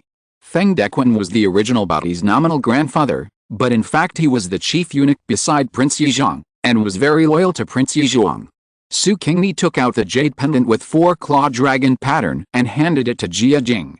Jia Jing took it and looked at it, and was more certain of Su Qingni's identity. After returning the jade pendant to Su Qingni, Jia Jing said, "Why did the young master come to Beijing? If you want to restore your status, I'm afraid it will be difficult. The Yizhang County king will not be happy to have another brother. With one more blood of Prince Yizhang, there will be one more person to share the favor of the old saint and the resources and connections left by Prince Yizhang, which Prince Yizhang will never allow. Only because Qin Keqing is a woman, Prince Yizhang will let her live. If Prince Yizhang knew that he still had a brother alive, who knows if he would kill him to silence him. The royal family don't have such a thing as family affection. I know, I don't want him to know about my existence, even the old saint, I won't let him know. I came to the capital this time mainly to see you old people, to see what the current one is like, and whether he deserves that position." Jia Jing sighed. How could they, the old people of Yizhang and Wang, live well? It's good enough that he can save his life. He was once the companion of the deposed prince, and was feared and guarded by the current emperor. It was because he had the Niangniang mansion behind him, and the old saint was still alive to protect the old ministers, and he withdrew from the court in time and became a monk to save his life. He was already very lucky. Others were either dead or completely abolished, and lived a more miserable life than him and Jieshi. Yes, Jieshi was also the old man of Prince Yizhuang. Jieshi was luckier than him because he had a good father, which allowed Jieshi to retreat unscathed and inherit the title of Rongguo Mansion to enjoy happiness at home. However, this kind of blessing was not what Jieshi was willing to enjoy. He remembered that this younger brother admired his second uncle the most, and his wish was to be able to go to the battlefield to kill the enemy and become a general. But because of the incident of Prince Yizhang, Jieshi could no longer go to the battlefield and could only stay at home as an old dandy. Alice, after these 20 years, I am afraid that Jieshi, the old boy, would have difficulty even getting on a horse and running. Su Qingni saw Jia Jing's eyes full of loneliness and decided to give him a chance. If you are unwilling, why don't you come and help me? How about giving it a try while you are still alive? No, no. He is not afraid of death, but he still has a son and a grandson, and he doesn't want to implicate them and die with him. Su Qingni sneered, your son is looking for death? What does it mean? Jia Jing is full of questions. Su Qingni, the old lady in Rongguo Mansion is not simple. The identity of my good sister can't be hidden from her. Chapter 1062 Purple Air Coming from the East. When Jia Jing knew that his stupid son treated Jia Shishi as his ancestor, told her everything, and asked her for advice on many things, Jia Jing wanted to go back home and beat Jia Zhen up immediately. Your father is not dead yet, you don't ask me for advice, but ask an old lady in the backyard next door for advice. What's your future? Su Qingni despised it. If you hadn't run to the Taoist temple to pretend to be obsessed with alchemy and ignore worldly affairs, would your son ask others for advice? Your son doesn't dare to disturb your quiet cultivation. When Jia Jing knew that Jia Shishi knew Qin Keqing's identity and wanted to pave the way for Jia Yuanzhen by betraying Qin Keqing, he wanted to strangle Jia Zhen immediately and get rid of Jia Shishi and Wang Shi, two bold and vicious women. When Jia Jing heard that Jia Zhen had an affair with Qin Keqing, he was furious and rushed back to the Taoist temple and Ningguo Mansion to kill Jia Zhen directly. Su Qingni grabbed Jia Jing, and Jia Jing calmed down a little. Seeing Su Qingni's calm appearance, Jia Jing was shocked. He seemed to see the former prince. The former prince was the best heir to the throne, but what about Su Qingni now? Anyway, there are so many descendants of the royal family, but none of them can compare to Su Qingni. Jia Jing suddenly figured it out, knelt down in front of Su Qingni, and bowed respectfully. Jia Jing is willing to follow the master. The word little in front was removed, which means that Su Qingni became the master that Jia Jing truly recognized, instead of calling him the little master for life for the sake of his original father. Su Qingni accepted Jia Jing's surrender, and the next time was for her to discuss some plans with Jia Jing. Su Qingni has been in the capital for so long, and has a full grasp of the situation in the capital. She has already made plans in her mind. At this time, she has shocked Jia Jing speechless when she said part of it. Jia Jing was glad that he made a choice. The young man in front of him was not an ordinary person. His choice today could not only preserve the inheritance of Ningguo Mansion, but also have the possibility of going further. Master, my cousin is also thinking about the old master. Jia Jing promoted Jia Shi to Su Qingni. With the ability of Jia Shi and Jia Wang to commit suicide, Rongguo Mansion will be destroyed by them sooner or later. For the sake of those younger generations, he had to find a backer for Rongguo Mansion. Su Qingni hummed, "I will go to see him. This man is a famous old playboy in the world of red mansions." No one thought that he still had a private army in his hands, which was left by Prince Yizhuang. Jia Shi took over all the private property of his grandparents, which made Jia Mu very unhappy. However, as a filial son, Jia Shi did not take out these properties to share with Jia Mu to appease his mother. Why? Because Jia Shi could not take it out, he used all the treasures to raise those private soldiers. Jia Shi did not think of rebelling, and raising these private soldiers was just because these private soldiers were formed by Prince Yizhuang, and he wanted to keep them as a thought. Jia Shi is really a good comrade who is loyal to the emperor, patriotic and filial. In the original text, Jia's family was raided and Jia Shi was sentenced to exile. He never thought of using private soldiers to save himself. If he used the private soldiers, he would be a rebel. Rongguo Mansion's connections in the army were taken over by Wang Zidan, and Jia's mother also controlled a part of it. That's why Jia Shi and Jia Wang were so arrogant in the mansion. They thought Jia Shi was a waste, but they didn't know that Rongguo Mansion's biggest trump card was in Jia Shi's hands, right? Su Qingni met Jia Shi through Jia Lian. The two talked a lot about antiques, which made Jia Lian drowsy, but he didn't know that the two exchanged information and made an agreement in front of him. Jia Lian had fallen asleep completely, and the servants in the yard had been driven out by Jia Shi with excuses. At this time, only Su Qingni and Jia Shi were left in the study. Jia Shi knelt down and saluted Su Qingni just like Jia Jing did, calling her master, and recognized the young man in front of him as his new master. "General Jia, please stand up." Su Qingni personally helped Jia Shi up. Jia Shi looked at the young man in front of him, and then looked at his son who was sleeping like a dead pig, and couldn't help sighing in his heart. Comparing people to others will make you angry. Su Qingni understood Jia Shi's thoughts and comforted Jia Shi. "General Jia, Brother Lian is actually not bad. He is smooth and kind-hearted, good at communicating with others and proficient in mathematics. He will enter the court in the future and will have a good future in the Lefinitan and the Ministry of Revenue." Jia Shi was grateful and happy to hear this. He understood that this was Su Qingni's guarantee to him, guaranteeing Jia Lian's future. Thinking about Jia Zhen in the next house, thinking of the news he heard, he couldn't help but shed a tear of sympathy for Jia Jing. If comparing people to others will make you angry, but this time it was his elder brother Jing who was angry to death. Poor elder brother Jing has to clean up the mess for his children and grandchildren at this age. Sympathize with Jia Jing and Jia Zhen. This guy was so miserable. His legs were broken by his own father and he was taken directly to Zuwan's Hun Temple. His title was also given to Jia Rong. Jia Rong was also sent to the military camp at the border by brother Jing. Qin Keqing was the only one left in the entire Ningguo mansion. However, I heard that Qin Keqing was sick and seemed to be very ill. I don't know if she can survive this winter. Su Qingni said she couldn't survive. Jia Shi and Jia Wang saw that Jia Jing's plans were known to them, so they took action against Qin Keqing in advance. You must know that Lai Sheng, the housekeeper of Ningguo Mansion, is the son of Lai Mama. He obeyed the orders of the master of Ningguo Mansion, not the orders of Jia Shi. Lai Sheng controlled Ningguo Mansion and it was very easy for him to feed poison to Qin Keqing. Qin Keqing was frightened by Jia Jing's series of operations. She knew that Jia Jing knew about her and Jia Zhen's stealing. She was ashamed and angry, and her body became worse. Coupled with the poison given by Lai Sheng, Qin Keqing's death would only come faster than in the original book.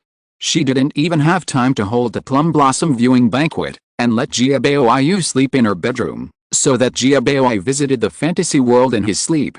"Master, this is the military token." Jia Shi took out a military token of his private soldiers from the secret compartment of his study and presented it to Su Qingni with both hands. Su Qingni didn't take it, but said, "These soldiers should be handed over to the general for control. After all, they are all the general's hard work. When I need troops, I will ask the general to lead the troops." Jia Shi was deeply moved by hearing this. The master trusted him so much, he would never let the master down, and would definitely fight for the master. Starting tomorrow, he will go to the manor and must practice riding and archery. You know, when he was young, he was a great archer who could shoot through the willows at 100 paces. It was also his father who asked him to hide his abilities, so that his abilities would not be known to others. Even his biological mother thought he was just a playboy who was not good at literature or martial arts. Alice, for the sake of the family, He was really wronged. Chapter 1063 Purple Air Coming from the East Zai. I heard that General Jia has a concubine's daughter and a concubine's son. Yes, they are still young. Jia Shi answered. Su Qingni said, if the concubine's daughter is well raised, it will also help the family. Jia Shi's eyes flashed, and he replied, I will definitely teach the two children well. I think the master saw that the two children were not living well, so he asked him to do it. He didn't want to. The main reason was that Yingchen was raised by the old lady, and he couldn't intervene. And Jia Kong, he really forgot that there was such a concubine son. Khan, bring this child to his yard tomorrow, he wants to teach his son personally. Su Qingni gave herself a thumbs up in her heart. With Jia Shi's concern, Yingchen and Jia Kong's life will be much better, right? Will Yingchen, the wooden head, be more lively? Jia Kong will no longer be a little frozen cat, right? As for Jia Huan, another little frozen cat in Rongguo Mansion, Su Qingni could not help much. There is no way. Jia Zhang is not Jia Shi.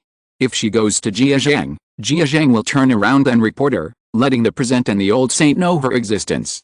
The current Rongguo Mansion is much quieter than the Rongguo Mansion in the original book. Sister Bao and the Zhu family have not yet gone to Beijing.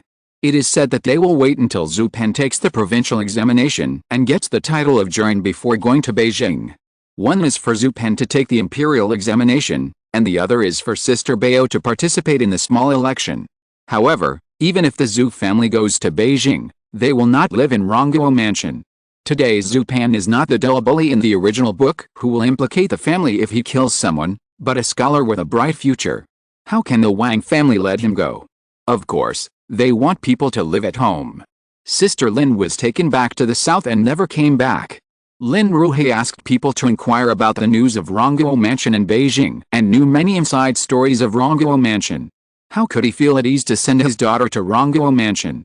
So he used the excuse that the Lin family had a mistress and Sister Lin should be taught by the mistress to keep her. The reason is that Rongguo Mansion can't say anything. And Zichen was also taken away by Jia Jing, and she was taken to Zuan's Hun Temple. A property was bought outside the temple, and two maids from the palace were invited to teach Zichen. Because of the suicidal behavior of Jia Shi and Jia Wang, Jia Jing didn't believe in the education of Rongguo Mansion. He was afraid that his daughter would be taught badly by them. Now there are only Yingchen and Tanshan left in the mansion.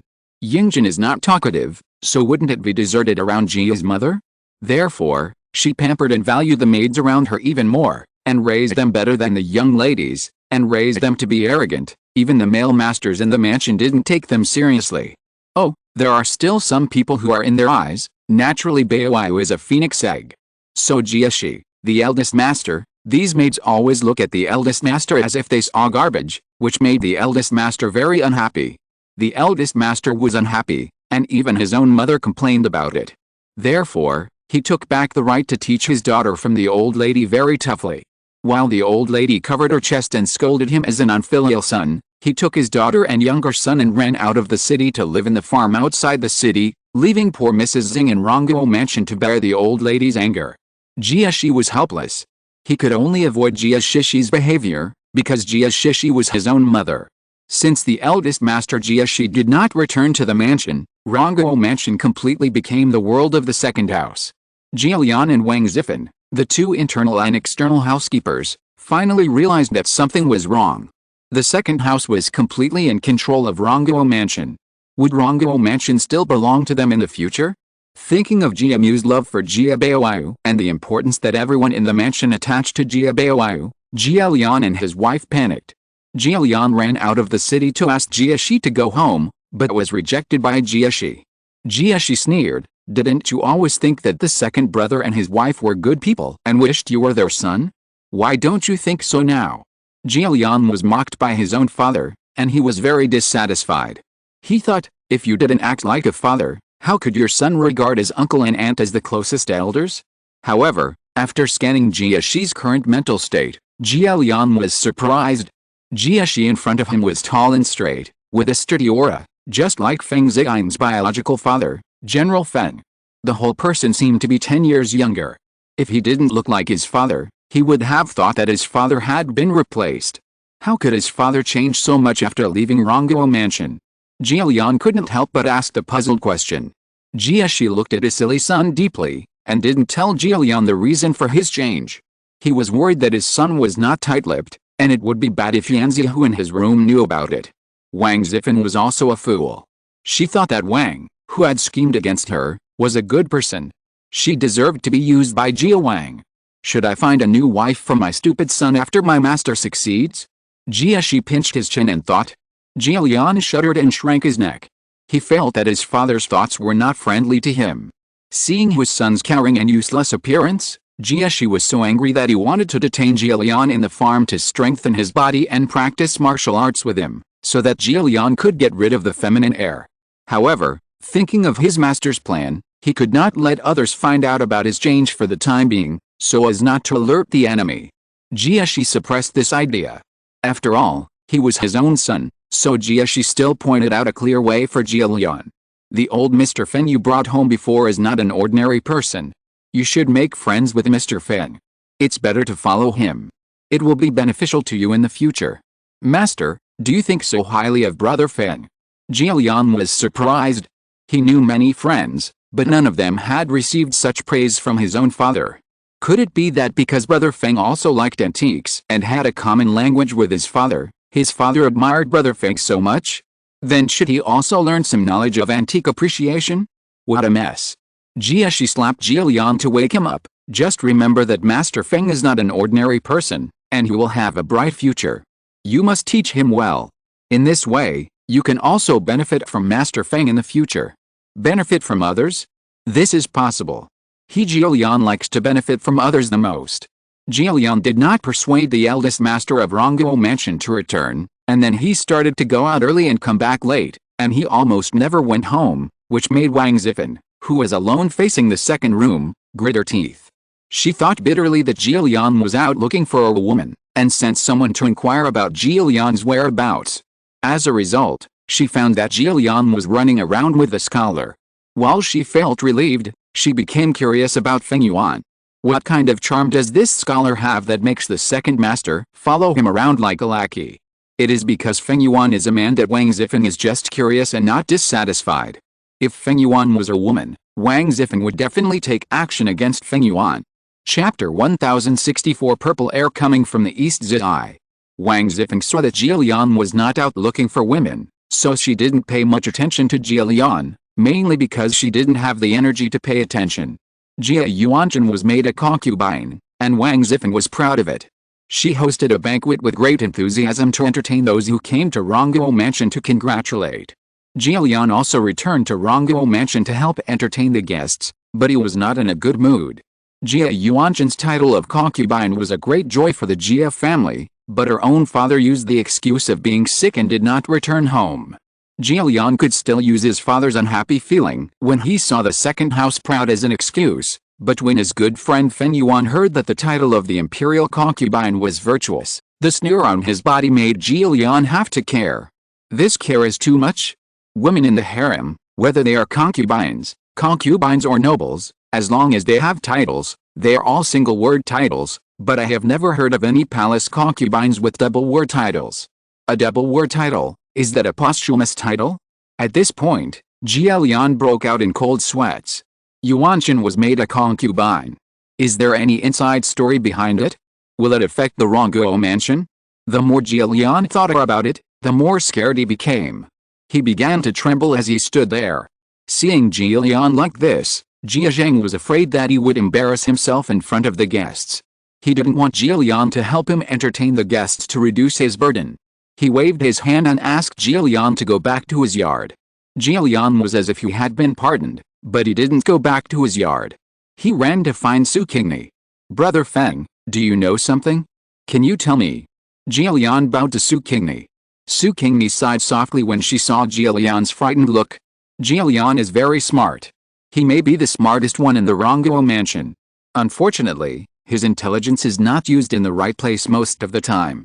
Su Qingni said, a month ago, Grandma Xiaorong from the Ningguo Mansion passed away.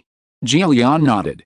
Su Qingni, during the funeral, many noble families set up roadside tents to pay tribute to Qin Keqing, and even Prince Beijing came out to pay tribute in person. Jilian nodded again. This time, Jia Jing was watching, and Jia Zhen had broken his leg again, so there was no grand funeral like in the original book, but many people still paid tribute to Qin Keqing. This was very abnormal, but Jia Lian didn't think much about it at the time. He and other people in Rongguo Mansion thought that these people paid tribute to Qin Keqing for the sake of the Ning and Rong mansions. But now that Su Qingni brought up this matter, Jia Lian began to think deeply. Qin Keqing's seniority is very low compared to the 4 kings and 8 dukes. Even for the sake of the Ning and Rong mansions, other families could just send their stewards to the Ning mansion to pay tribute. Setting up roadside tents was really too much?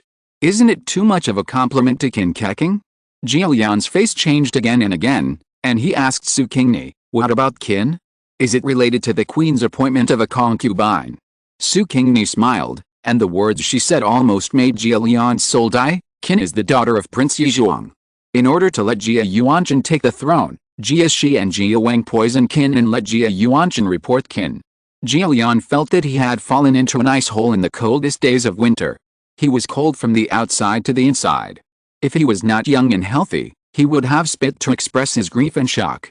The old lady and the wife are going to drag the entire Rongguo mansion to be buried with Qin. It's a pity that they are still very proud. No matter how bad the royal family is, they can't kill them at will. No wonder the emperor even gave the eldest sister a posthumous title. I'm afraid that the eldest sister will not live long. Jia Lian threw himself at Su Qingni's legs and hugged her thighs. "Brother Feng, please give me some advice and save me." In Jia Lian's mind, Feng Yuan was a capable man. He could not count on anyone else, so he could only count on this man. Su Qingni spread her hands. "I can't do anything about it. You are a family. If your grandmother, your second aunt, or your cousin makes a mistake, it is equivalent to your Jia family making a mistake. At least that's the case in the minds of the old saint and the current emperor. There's no escape." Jia Lian loosened his arms and sat on the ground, like a puddle of mud, as if he had lost his soul. How could this happen? How could this happen? "I don't want to die, I don't want to die." "Not yet." Su Qingni comforted. But Jia Lian couldn't listen. His mind was full of the scenes of Rongguo Mansion being raided, him being imprisoned in Xianlao, and then being escorted to Keishakao. Jia Lian was so scared that his heart was broken. After being extremely scared, he felt great hatred. He hated Jia Shishi, Jia Wangxi and Jia Yuanzhen for their audacity and for dragging Rongguo Mansion into the abyss for their own benefit. I want. Jia Lian stood up suddenly, looking like he wanted to kill someone. "You want to kill them all?" Su Qingni asked jokingly. Jia Lian, I want to divide the family. Su Qingni, haha, with Madame Jia here, can you divide the family? If you can, your father would have divided the family long ago. And even if you divide the family, you still have the same surname. With your grandmother as a participant, you as descendants cannot escape the blame. Jia Lian was discouraged when he heard this, and fell back to the ground, tears streaming down his face, howling, "Why am I so miserable?" Su Qingni, even if your grandmother and your second aunt didn't kill Qin, you can't escape the consequences just because your second aunt and your wife took on the lawsuit and lent money at high interest. Your tigress took on the lawsuit with your name card. Jia Lian. Jia Lian fainted directly. Su Qingni, tisk. A cup of cold tea was poured on Jia Lian's face, and Jia Lian woke up faintly. "I want to divorce my wife." This was the first sentence Jia Lian said after waking up. Su Qingni, with Wang Zidong here, and your grandmother and second aunt protecting you, you can't divorce your wife. Jia Lian, then what should I do? Wait for death? Su Qingni, first settle the matter of your wife's loan, then take back your own name card and hide it, do the final work, and appease the victims if necessary, and compensate them if necessary. You are lucky, Xiao Wang has just started the first case of taking on a lawsuit. You should immediately send someone to catch the people she sent out, and there is still time to save the situation. I'll do it right away. Jia Lian ran away in a hurry without waiting for Su Qingni to say the rest of the arrangements. I hope it's in time. Su Qingni poured herself a cup of tea and said while sipping the tea. Su Qingni admired Wang Zifan very much, but she didn't want Wang Zifan to make a big mistake. There are gods and ghosts in this world, and naturally there are also private retributions. Suddenly, she smiled slightly and raised her voice, "Since you two are here, why don't you come out to meet me?" Being sneaky is not the way of a Taoist master. As soon as she finished speaking, two figures appeared out of thin air outside the house. One was a lame Taoist priest, and the other was a lazy monk. If you're listening to this novel on a channel other than Fanfic World, it means they downloaded and uploaded it without effort. We cordially invite you to visit our channel, Mundo Fanfic Novelis. There you'll find the original version of this story, and you can explore many other novels of various genres. We're waiting for you to immerse yourself in a world of incredible novels. Chapter 1065 Purple Air Coming from the East 13. The lame Taoist priest and the monk Lai Tao looked at the leisurely Su Qingni with suspicion. They could not tell the origin of this person, but they felt great pressure from him. This person is definitely not the short-lived Feng Yuan. Who is he? Which great god came to the world and possessed Feng Yuan? Master Mang Mang? Master Miao Miao? Su Qingni asked. Even their identities are known. This person is definitely a powerful god. Don't provoke. Don't provoke. The Taoist priest and the monk hurriedly stepped forward to salute Su Qingni, extremely respectful. Su Qingni accepted the salute calmly. The two people in front of her were immortals. They had already reached the level of immortals, but they were not as good as the youngest juniors in her clan. It was a blessing for her to receive their salute. The monk and the Taoist priest did not know how to address Su Qingni. Su Qingni did not introduce herself to them. She only asked, "Are you here because of the changes in the Zhu family, the Lin family, and the Jia family? Do you want to set things right?"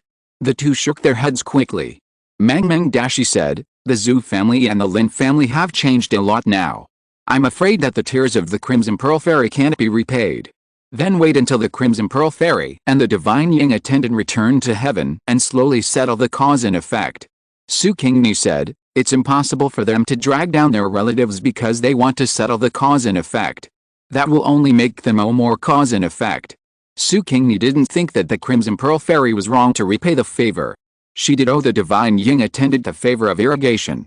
Some people say that the Crimson Pearl grass grows by the Ling River and there is no shortage of water. It is unnecessary for the Divine Ying attendant to water it. But the water of the Ling River is different from the nectar specially used to irrigate the fairy grass and flowers.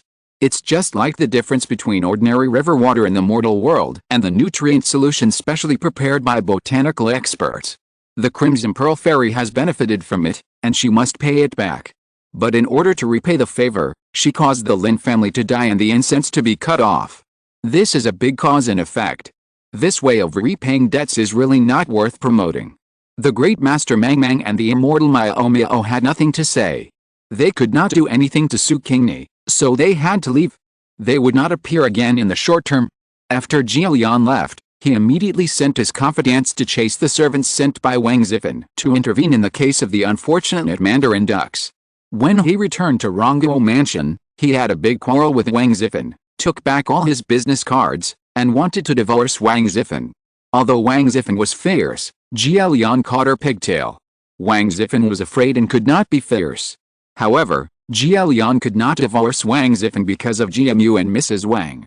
Jialian was not without feelings for Wang Zifan. He said that divorcing Wang Zifan was just a momentary angry remark.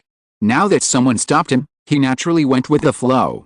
However, after the couple were locked in the room, Jialian told Wang Zifan in detail about the harm of monopolizing lawsuits and lending money at high interest, which were all harmful to the yin. Jialian said that the harm was very serious, and even said that Wang Zifan had not given birth to a son yet, and it might be because of her loan sharking. Wang Zifan was rarely frightened, so she hated Mrs. Wang. You know, whether it was taking over the lawsuit or loan sharking, it was all instigated by Mrs. Wang. She didn't think that Mrs. Wang was full of evil intentions before, but since Yuanjun was made a concubine and the second room controlled the entire Rongguo mansion, Wang Zifan began to doubt her good intent. She suspected that Mrs. Wang instigated her to do evil for the title of Rongguo mansion. In the past, Wang Zifan didn't worry about the title, thinking that her husband was the legitimate heir of Rongguo mansion, and the title must belong to Jialian. But according to Jialian, if Jialian was implicated because of her mistakes, he would no longer be qualified to inherit the title. Who would get the title then? Isn't this obvious? There was a gap between Mrs. Wang and the second room before, and now the gap is getting bigger and bigger. Wang Zifan is now irreconcilable with Mrs. Wang. As long as there is a chance, Wang Zifan will definitely choose to kill Mrs. Wang. Wang Zifan is divorced from Mrs. Wang and the second house, but she did not show it on the surface. Mrs. Wang still thought that Wang Zifan was the most powerful knife in her hand. She felt that she had saved Wang Zifan when Jilian divorced his wife this time. Wang Zifan must be grateful to her and will listen to her more in the future. No, Mrs. Wang asked Wang Zifan to do things for her again. But it was not a big deal, but Aunt Zhu took her son and daughter to Beijing. Mrs. Wang had long coveted the millions of family assets of the Zhu family. She wanted to keep Aunt Zhu by her side and cheat money from Aunt Zhu as soon as she had the chance. She asked Wang Zifan to handle the reception of the Zhu family and asked Wang Zifan to find a way to keep the Zhu family in Rongguo Mansion. Wang Zifan laughed in her heart. You are not enough to harm your niece. Do you want to harm your sister? Whatever Mrs. Wang wants to do, Wang Zifan will not let her do it. She hummed in her heart. She will never let the Zhu family stay in Rongguo Mansion. The Zhu family naturally will not stay in Rongguo Mansion. They have been taken away by the Wang family. Although Wang Zidong is not on the capital, his wife is. Mrs. Wang had long been told by her husband to treat Zhu Pan, a nephew with a bright future, well.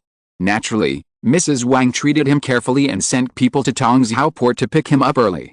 The Zhu family was taken to the Wang family as soon as they arrived.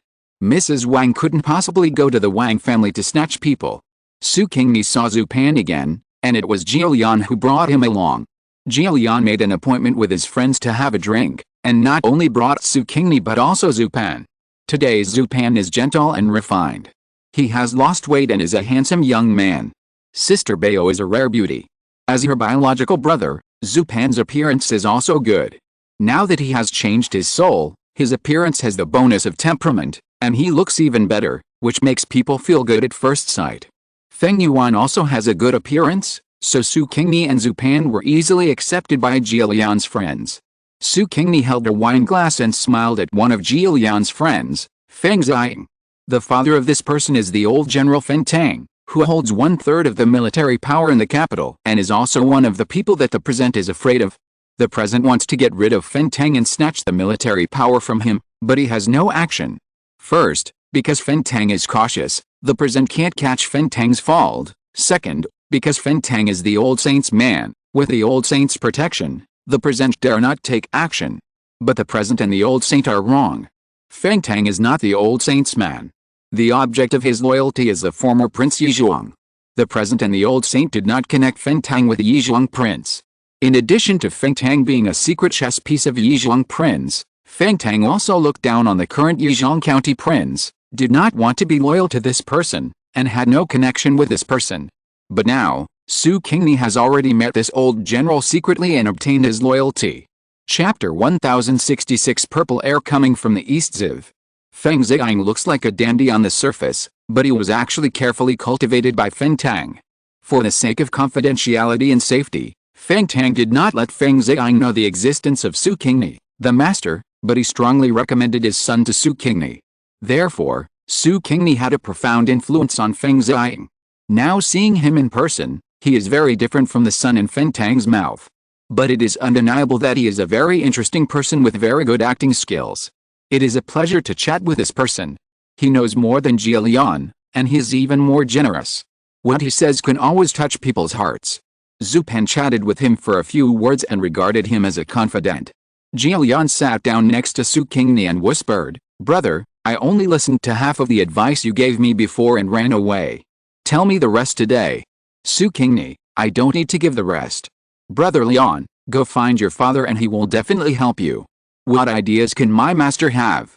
Although Jilian felt that Jieshi had changed a lot, his inherent impression was too deep.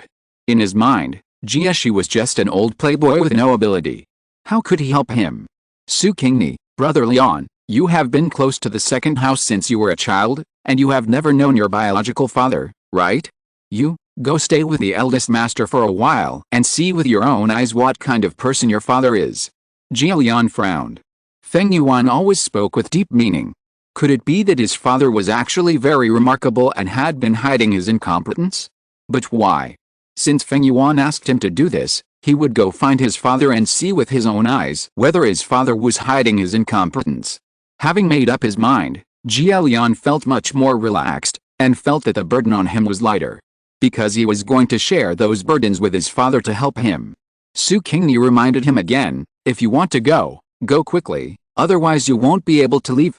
Jilian asked with a puzzled face, "Brother, What news have you heard? Su Qingni, the emperor has decided to ask the concubine to return home to visit her parents. Jilian understood at once that if the concubine returned home to visit her parents would definitely build a garden to welcome her, and a large-scale construction would be necessary. And now the only men in charge of the Jia family are Jia Zheng and Jilian. His second uncle is a noble scholar. How could he do worldly affairs? Then the matter of building a garden would fall on his head. In the past, he might have thought that this was a good job and he could embezzle money from it, but now he doesn't want to build a garden for Jia Yuanshan and the second house. This garden will only be built for the second house, and has nothing to do with the first house. He was so bored that he thought of using his own money to help others build a garden. Humph, Jia Yuanshan is the daughter of the second wife, so let the second wife do the repairs themselves. When he returns to the mansion, he will pack his bags and go to his father, and take Wang Zifan with him, so that this woman will not be fooled by the second wife to be the manager of the garden. Thinking of this, Jia Lian couldn't even drink anymore. After the banquet was over, Jia Lian hurried home and asked Wang Zifan to pack her bags and go with him to the manor to find Jia Shi. Wang Zifan didn't want to. She was staying well in the mansion, so why would she go to the countryside? What's more, if she didn't stay in the mansion, what would happen if all the good things in the public treasury were moved away by Mrs. Wang? Jia Lian locked the two people in the room again and explained in detail why they had to leave at this time, but Wang Zifan was not someone who could be easily shaken. Isn't your friend named Fen Yuan too well informed? Wang Zifan questioned. Jia Lian also felt that Fen Yuan was too well informed. The families of the concubines like them had not received the news yet, but this one knew it. It was really unreasonable. Moreover, this one knew his father's true face very well. He wouldn't have any other unusual identity, right? Brother Feng is very capable and it's normal that he is well informed. We are not talking about Brother Feng's affairs now, but whether you will leave with me or not. Give me a definite answer. Jia Lian looked serious. Seeing his expression, Wang Zifan began to feel uneasy and her will was not so firm. Do you have to leave?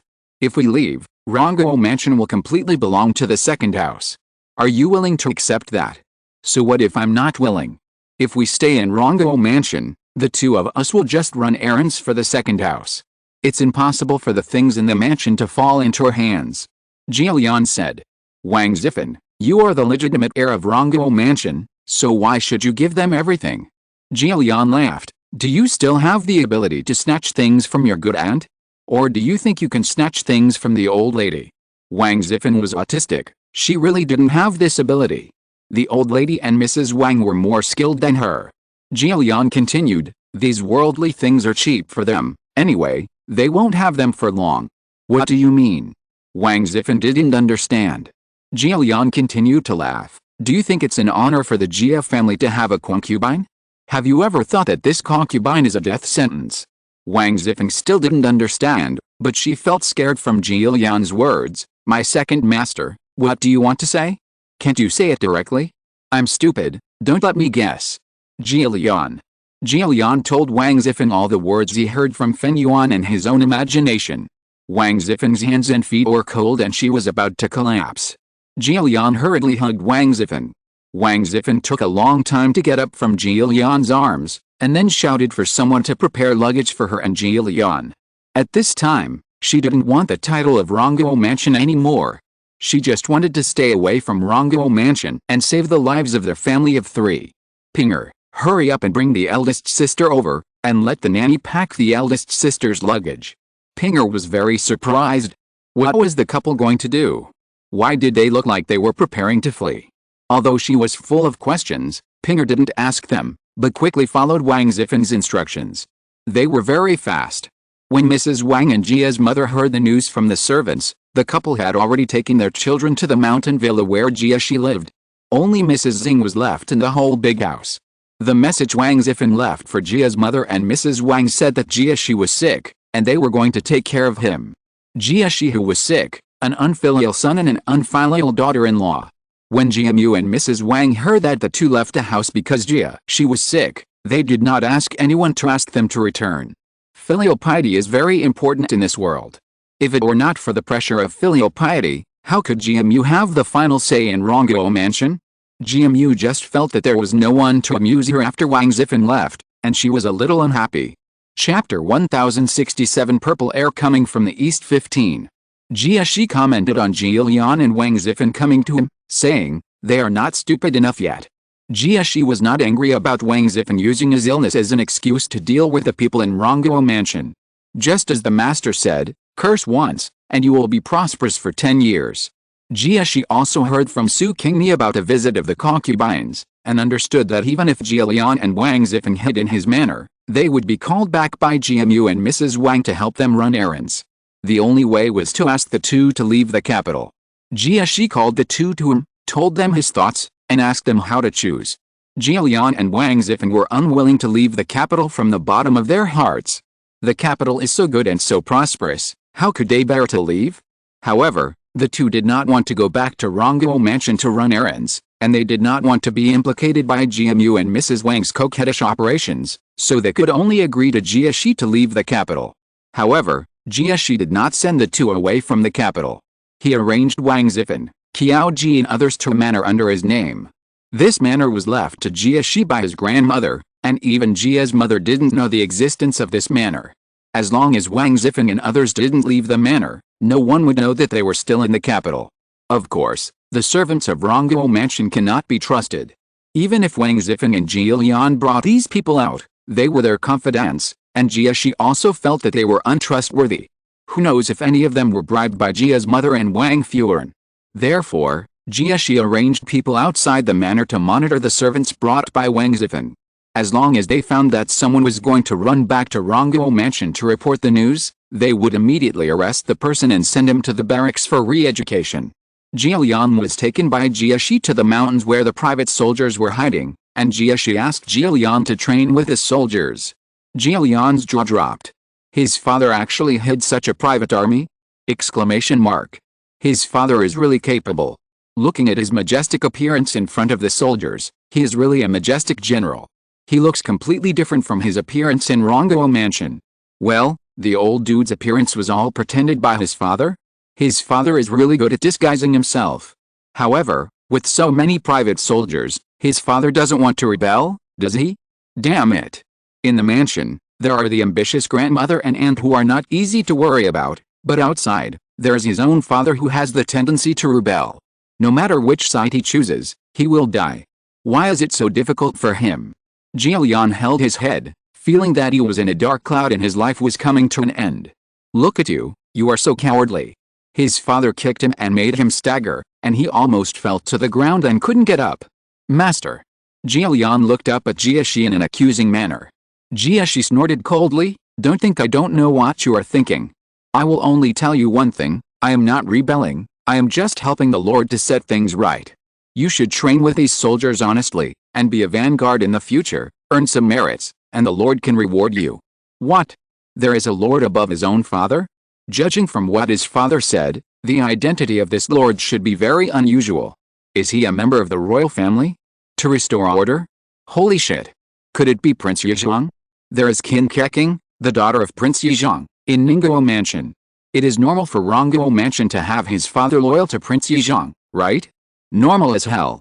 Although Prince Yizhang is very much favored by the old saint, Feng Ziyang said that this man has no skills and is ambitious. Can such a person accomplish anything? His father is going to drag the entire Jia family to be buried with Prince Yizhang. Dad, I heard from Feng Ziyang that Prince Yizhang is not up to the task. Jia Lian was interrupted by Jia Shi before he finished speaking. Your father's vision is not that bad. My master is far from being comparable to the Yizhang County King. Jia Lian, not the Yizhang County King? That's good, that's good. Who is the master then? Jia Shi showed a mysterious smile. Now is not the time to let you know. When the time comes, you will be able to meet the master and know who that person is.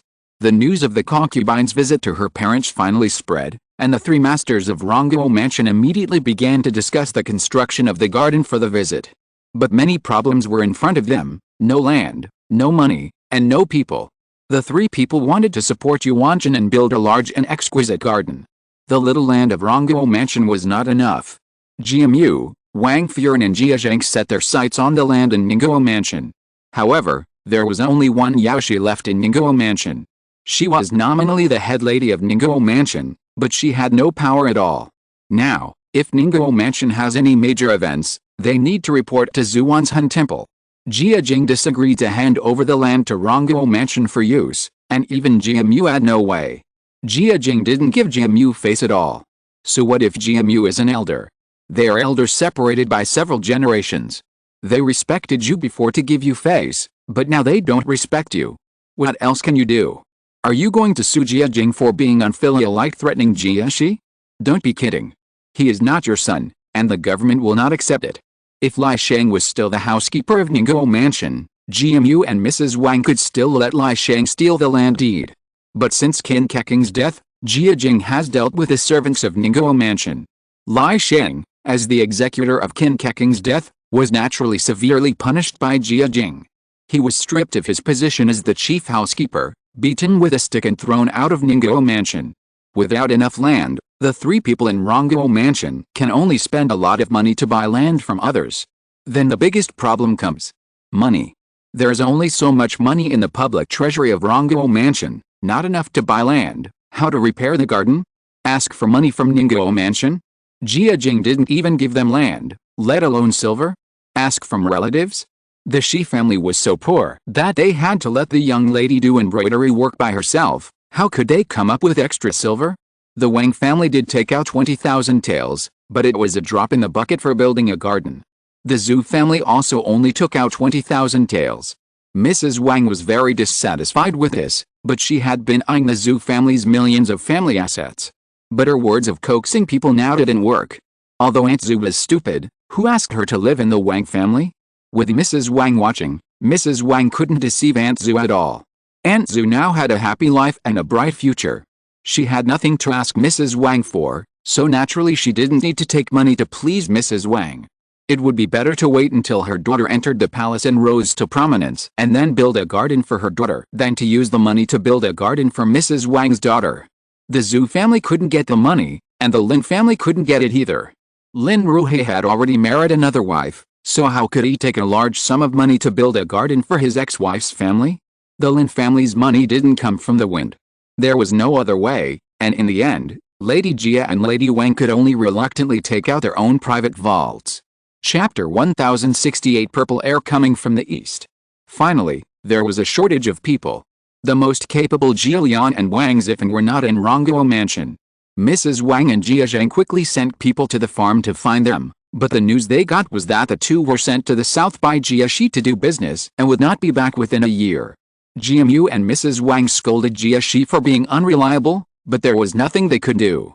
Without the two capable people, Mrs. Wang and Jia Zhang could only do it themselves. But the two of them were not really capable people, and they were easily deceived by servants. They watched the money go out like water, but the progress of repairing the garden was very slow. Of course, they asked young people from the Jia family to help, but the helpers were not very capable in doing the work, but they were as greedy as the servants, and they joined forces with the servants to deceive them.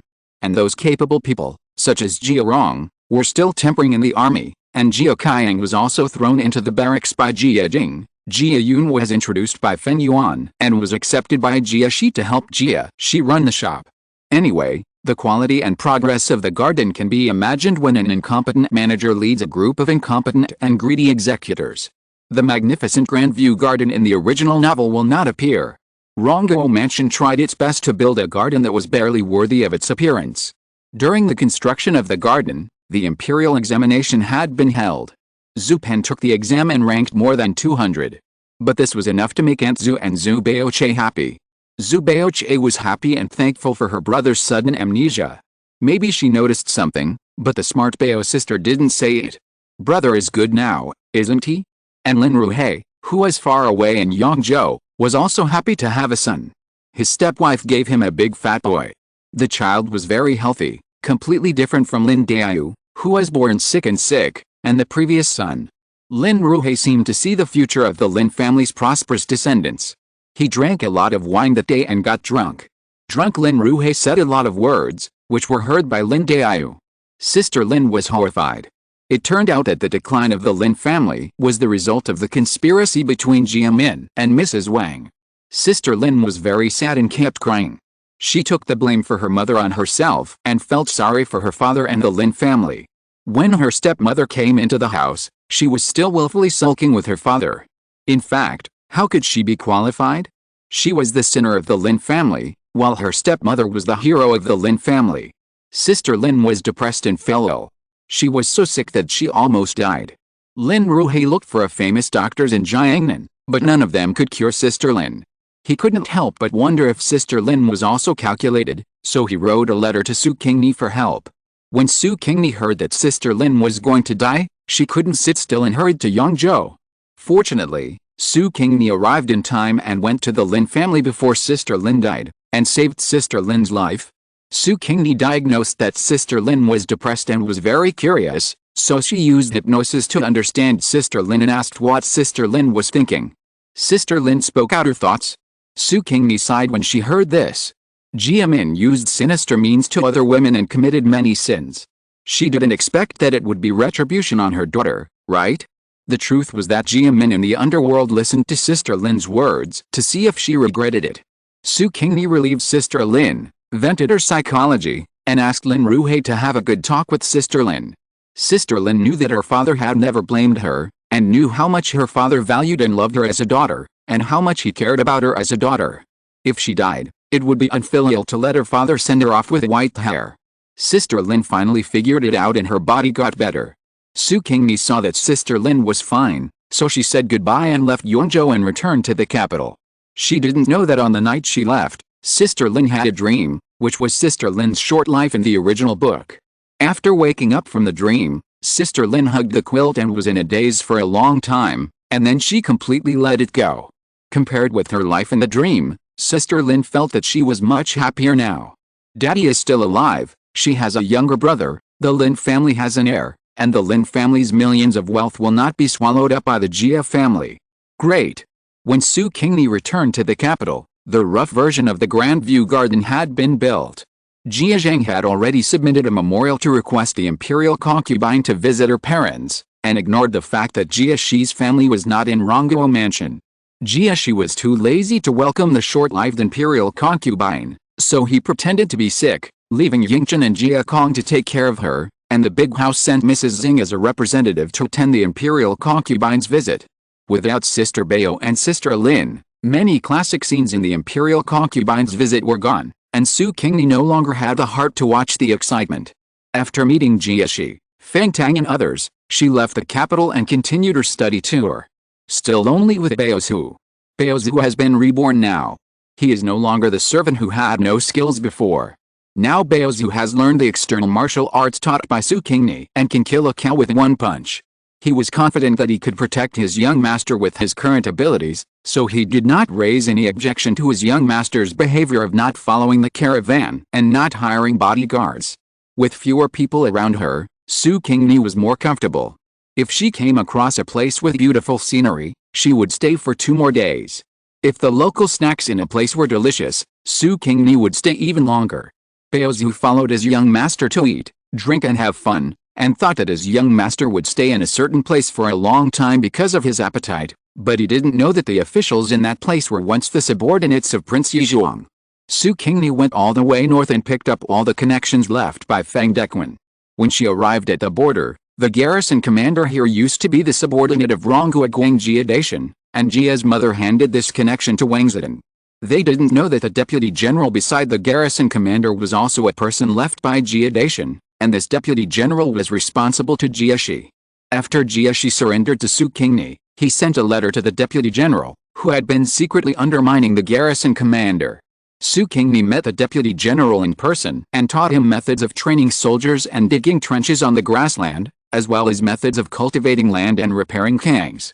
The deputy general was overjoyed and immediately kowtowed to acknowledge Su Qingni as his lord. When Su Qingni left, the garrison commander at the border suddenly fell seriously ill and had to submit a memorial to hand over the responsibility of guarding the border to the deputy general. With the emperor's permission, he returned to the capital to recuperate. In this way, Su Qingni easily took over the military power of the 300,000 troops at the border. Returning to the capital, Su Qingni met Jia Lian, who had returned from the south. Chapter 1069. Purple air coming from the east. Jia Lian was less feminine and more resolute. Wang Zifan was very satisfied with him, and felt that Jia Lian looked more manly. Jia touched his chin and laughed. He could beat 3 or 5 big men by himself now. Jia would not betray his father, so Jia led him out of the private army camp with confidence. There were some things that had to be handled by Jia, a smooth guy, to run errands for Jia. He and Wang Zifan returned to Rongguo Mansion. With the signboard of Rongguo Mansion, Jia could do things more conveniently, and he could also use the second house to cover him up if the people in the second house did evil and implicated their first house. The return of the two was very welcome to several people in Rongguo Mansion. At least Jia and Mrs. Wang were very happy. Jia's Rongguo Mansion threw a bunch of chores to Jia, and Mrs. Wang also wanted to throw the housekeeping power to Wang Zifan. How could Wang Zifan be willing to take it? The storehouse of Rongguo Mansion was emptied by the second room, so where was the money for her to manage? Should she continue to be a dowry? Wang Zifan was determined not to take over the family power, and even began to pretend to be sick. Mrs. Wang had no choice but to let Tanshan and Li Wan manage the household together.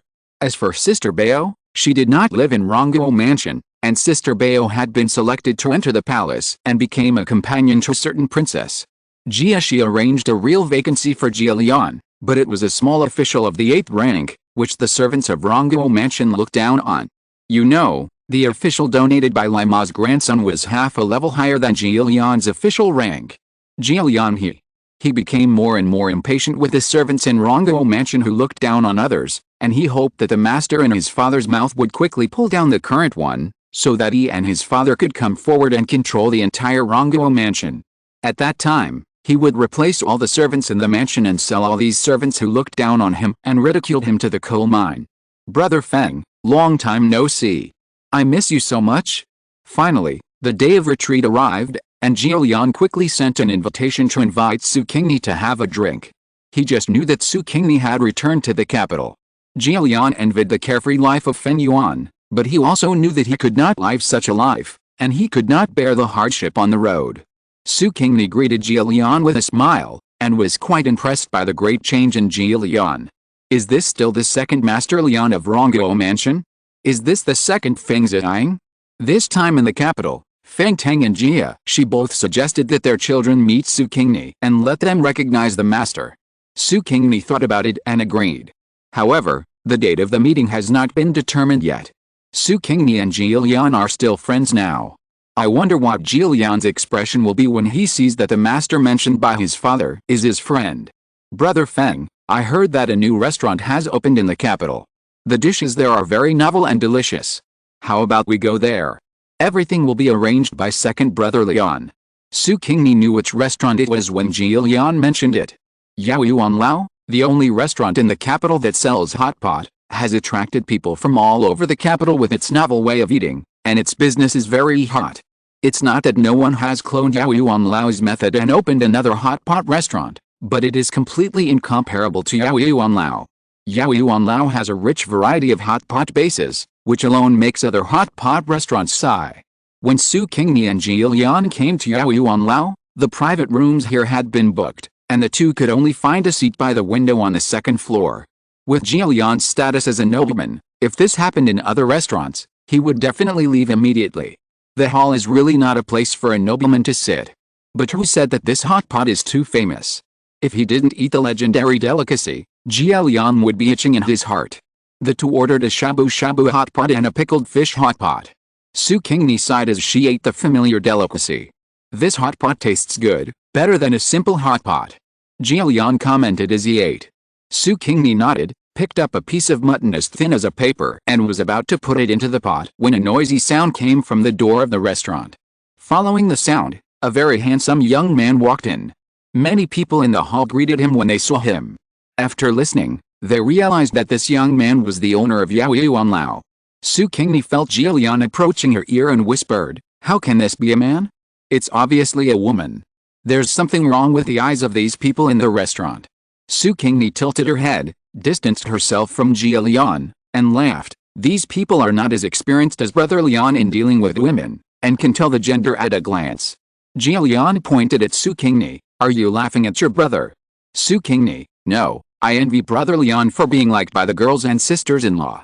Jilian was angry and amused. "You kid."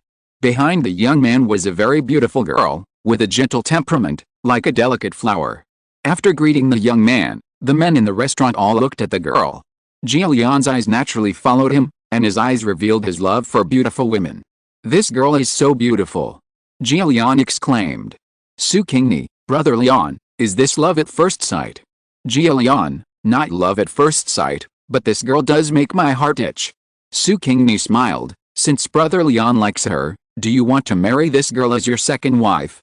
Jilian was a little moved when he heard this, but he shook his head and said, "I have a fierce wife at home, so I'd better not." "Su Qingni, then why don't you bring her into the house and settle her outside?" Jilian's heart was moved for a moment, but he still shook his head. "No, I'm doing serious work now, so I'd better not do something that will affect my future." After that, he withdrew his eyes from the beautiful girl and never looked at the woman again.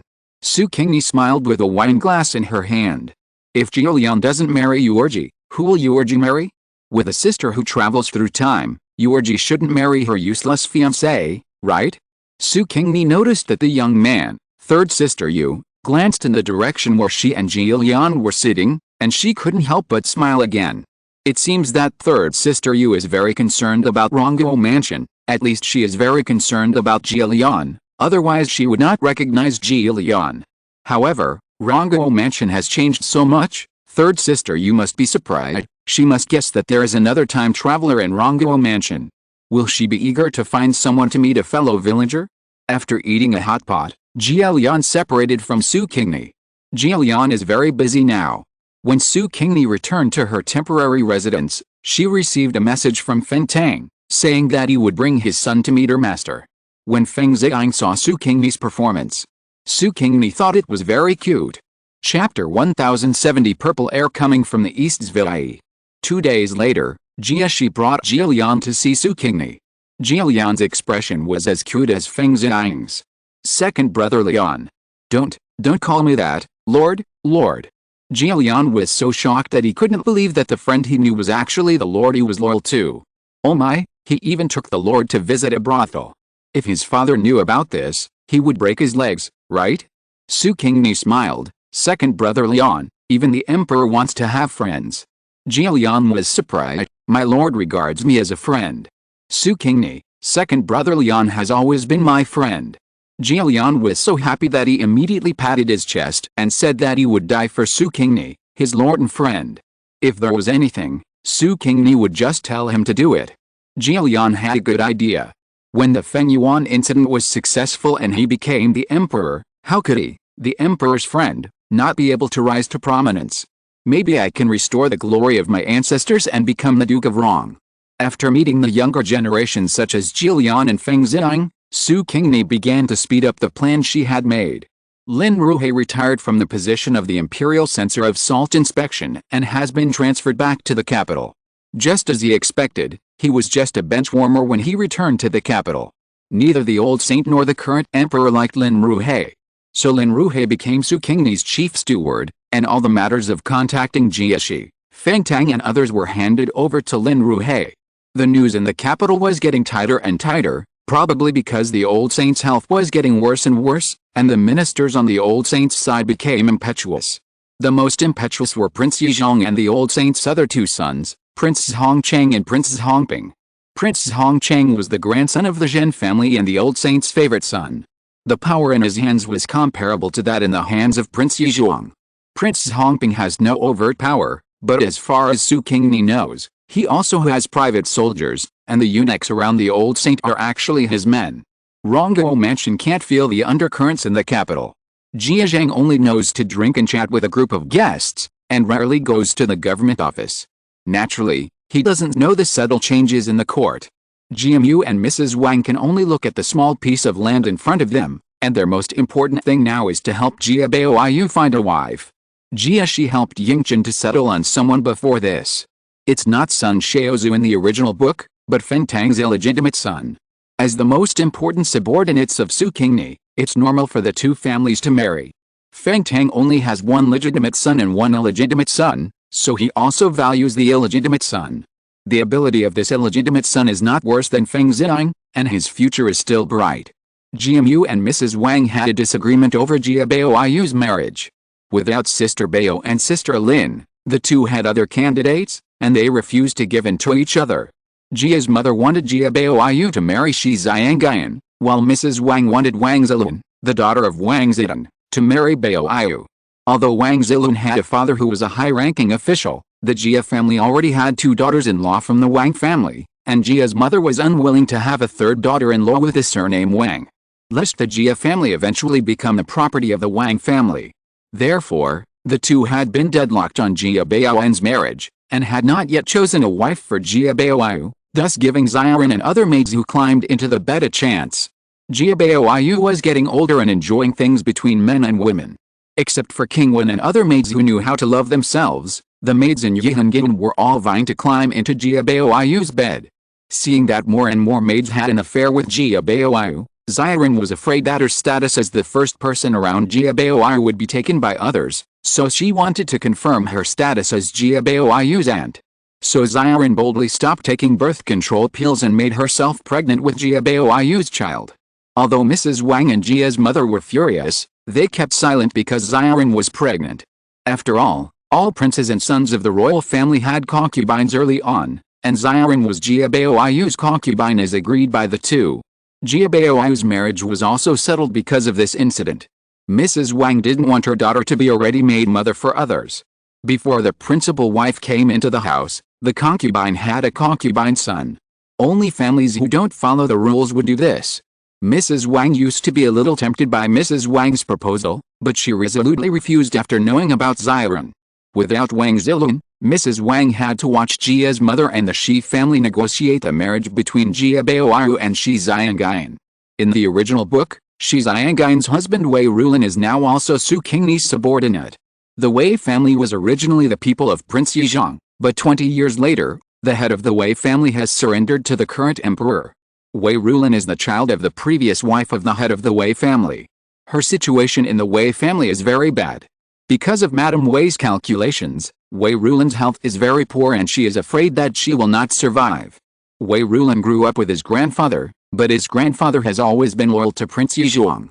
Wei Rulin respects his grandfather in his heart, which also makes him loyal to Prince Yizhuang. And Wei's father allowed Madame Wei to calculate himself, which made Wei Rulin resentful of his father and wanted to go against his father. Since his father surrendered to the present, he would stick to the lineage of Prince Yizhuang and be loyal to this lineage. However, because his health was too poor, Prince Yizhuang looked down on Wei Rulin and did not accept him as a subordinate. After Su Qingni appeared, Wei Rulin immediately surrendered to Su Qingni. Su Qingni treated Wei Rulin's illness and taught him the health-preserving boxing to restore Wei Rulin's health. Wei Rulin was completely devoted to Su Qingni. The head of the Wei family didn't know that the military talisman he had placed in the study had been taken away by his son, so he gave him a fake one. On the day Jia Baoyu and Shi Xiangayan got married, Jia Yuanqin died. Halfway through the wedding, the red silk had to be replaced with white cloth. Mrs. Wang felt very unlucky and put all the blame on Shi Xiangayan. After marrying her beloved second brother, Shi Xiangayan did not experience the harmony with his second brother. She first experienced the torture of the evil mother-in-law to her daughter-in-law, and became the cheap mother of the child born by the maid who had been on good terms with her. Shi Xiangayan felt bitter in her heart, but she couldn't say it. Who told her that Jia Baoyu was the one she planned and wanted to marry? The death of Jia Yuanqin represented the imminent decline of Rongguo Mansion. In the original book, the present sent people to search Rongguo Mansion shortly after Jia Yuanqin left. But in this world, before the present had time to take action against Rongguo Mansion, the two princes and the Yizhang County king took action against the emperor. The mantis stalks the cicada, and the oriole is behind. But who is the oriole? The emperor had known about the plans of the three men long ago, and had been waiting for them to strike, intending to kill all three in one fell swoop. But the phrase "no plan left to be missed" does not apply to the current emperor. Chapter 1071. Purple air coming from the east. A hand moved the chessboard in the dark, turning the emperor from a chess player into a chess piece. The emperor had been preparing for a long time to eliminate his brothers and nephews who were threatening him. He thought he would be the winner this time, but he didn't know that someone had been preparing for many years behind the scenes. When the ministers heard the shouts of killing from the palace, they were not surprised. The old saint had only 2 days left to live, and those who should move naturally moved. They just had to sit tight and wait for the final winner. Except for those who had surrendered to their masters, the other ministers were not very worried. Even if the person on the throne was changed, they would continue to be officials. The people in Rongguo Mansion were terrified, shaking like quails, fearing that Rongguo Mansion would be affected. In fact, the rebels looked down on the declining Rongguo Mansion. Wang Zifeng was not afraid, but she was not calm like everyone else. She didn't know what her father-in-law and husband were going to do until tonight. Even though Wang Zifeng was a heroine, her legs went weak with fear. If her father-in-law and husband failed, it would be a great crime that would implicate all 9 generations of the family. But now Wang Zifeng could not persuade Jia Shi and Jia Lian, and the arrow had to be shot. She could only pray that her father-in-law and husband could succeed and get the credit of following the dragon. Thinking of the benefits she would get after success, Wang Zifeng's fear miraculously disappeared a lot. She looked at Jia Mu and the people from the second room who were trembling beside her, with ridicule and contempt in her eyes. Humph, when the matter is accomplished, the first room will rise to the sky in one fell swoop, and see if these people from the second room dare to bully them. But my father-in-law is really amazing. He pretended to be an old playboy for more than 20 years and deceived everyone. My previous behavior was really suicidal, and I hope my father-in-law will not be offended. Well, I will definitely be a filial and polite daughter-in-law and wife in the future. Wang Zifeng touched her belly. Son, pray that your father will succeed, and we mother and son are waiting to enjoy happiness with him. In the palace, the emperor was not proud for long before he was stabbed by the eunuch beside the old saint. It was a fatal injury. The emperor stared angrily at the old saint who could no longer speak. This father was so partial. He was the winner, but the old saint wanted him to die. Did the old saint see that his favorite son and grandson were dying? If the emperor died again, who would the throne go to? Did the old saint want to take the throne again? He didn't even look at his weak face and couldn't even speak. How could he take the throne? The old saint looked aggrieved. I didn't. It doesn't matter who wins. They're all my sons and grandsons. I don't favor any of you. I was just in a bad mood and wanted to watch the show, but I didn't expect you to make such a big fuss. The emperor didn't understand the old saint's grievances. He just hated the old saint for being too cruel, and cursed the old saint to die quickly. But he heard Princess Hongping, who was shot in the stomach and fell to the ground, suddenly laughed out loud. And the old eunuch who had just assassinated the emperor actually hurried to support the prince. The emperor finally realized that the old eunuch was actually Princess Hongping's man. Old Eighth, you are really amazing. You have bribed even the people around the emperor. I am willing to admit defeat. The person who spoke was not the emperor, but Princess Hongcheng. Princess Hongping stopped laughing, but the smile on his face was still there, and it was getting bigger and bigger. My dear brother, I don't have the support of my father's favor and my family as well as you, nor do I have the legacy left by his good father as well as our good nephew. I can only think of a way by myself. Sometimes, if a small person is used well, it can also be a huge help. Isn't it the case now? When we go to the underworld, we can still have our emperor brother accompany us. Uncle Eighth is right. I am very happy to have the emperor's uncle accompany us on the road. Prince Yizhuang said while spitting blood. The emperor snorted coldly. It's just a treacherous trick, not presentable. Only you, my eighth brother, can do it by relying on these eunuchs. Princess Hongping laughed. Third brother, don't look down on eunuchs, they can do great things. Princess Hongcheng, eighth brother, don't keep me in suspense, tell me what great things the eunuchs can do. They. Princess Hongping laughed unusually happily. They will send our good nephew to accompany us to the underworld. The emperor spat out a mouthful of black blood, and his eyes were red with anger. Situ Yun, you dare. Why shouldn't I dare? Princess Hongping also spat out a mouthful of blood. I can't be the emperor, and you and your son can't even think about being the emperor. If you let me die, I will let your whole family die with me. The emperor was shocked and angry, and spat out another mouthful of black blood. Princess Hongcheng and Prince Yizhuang laughed. Mina, well done. Uncle 8, I admire you, you are worthy of being my uncle.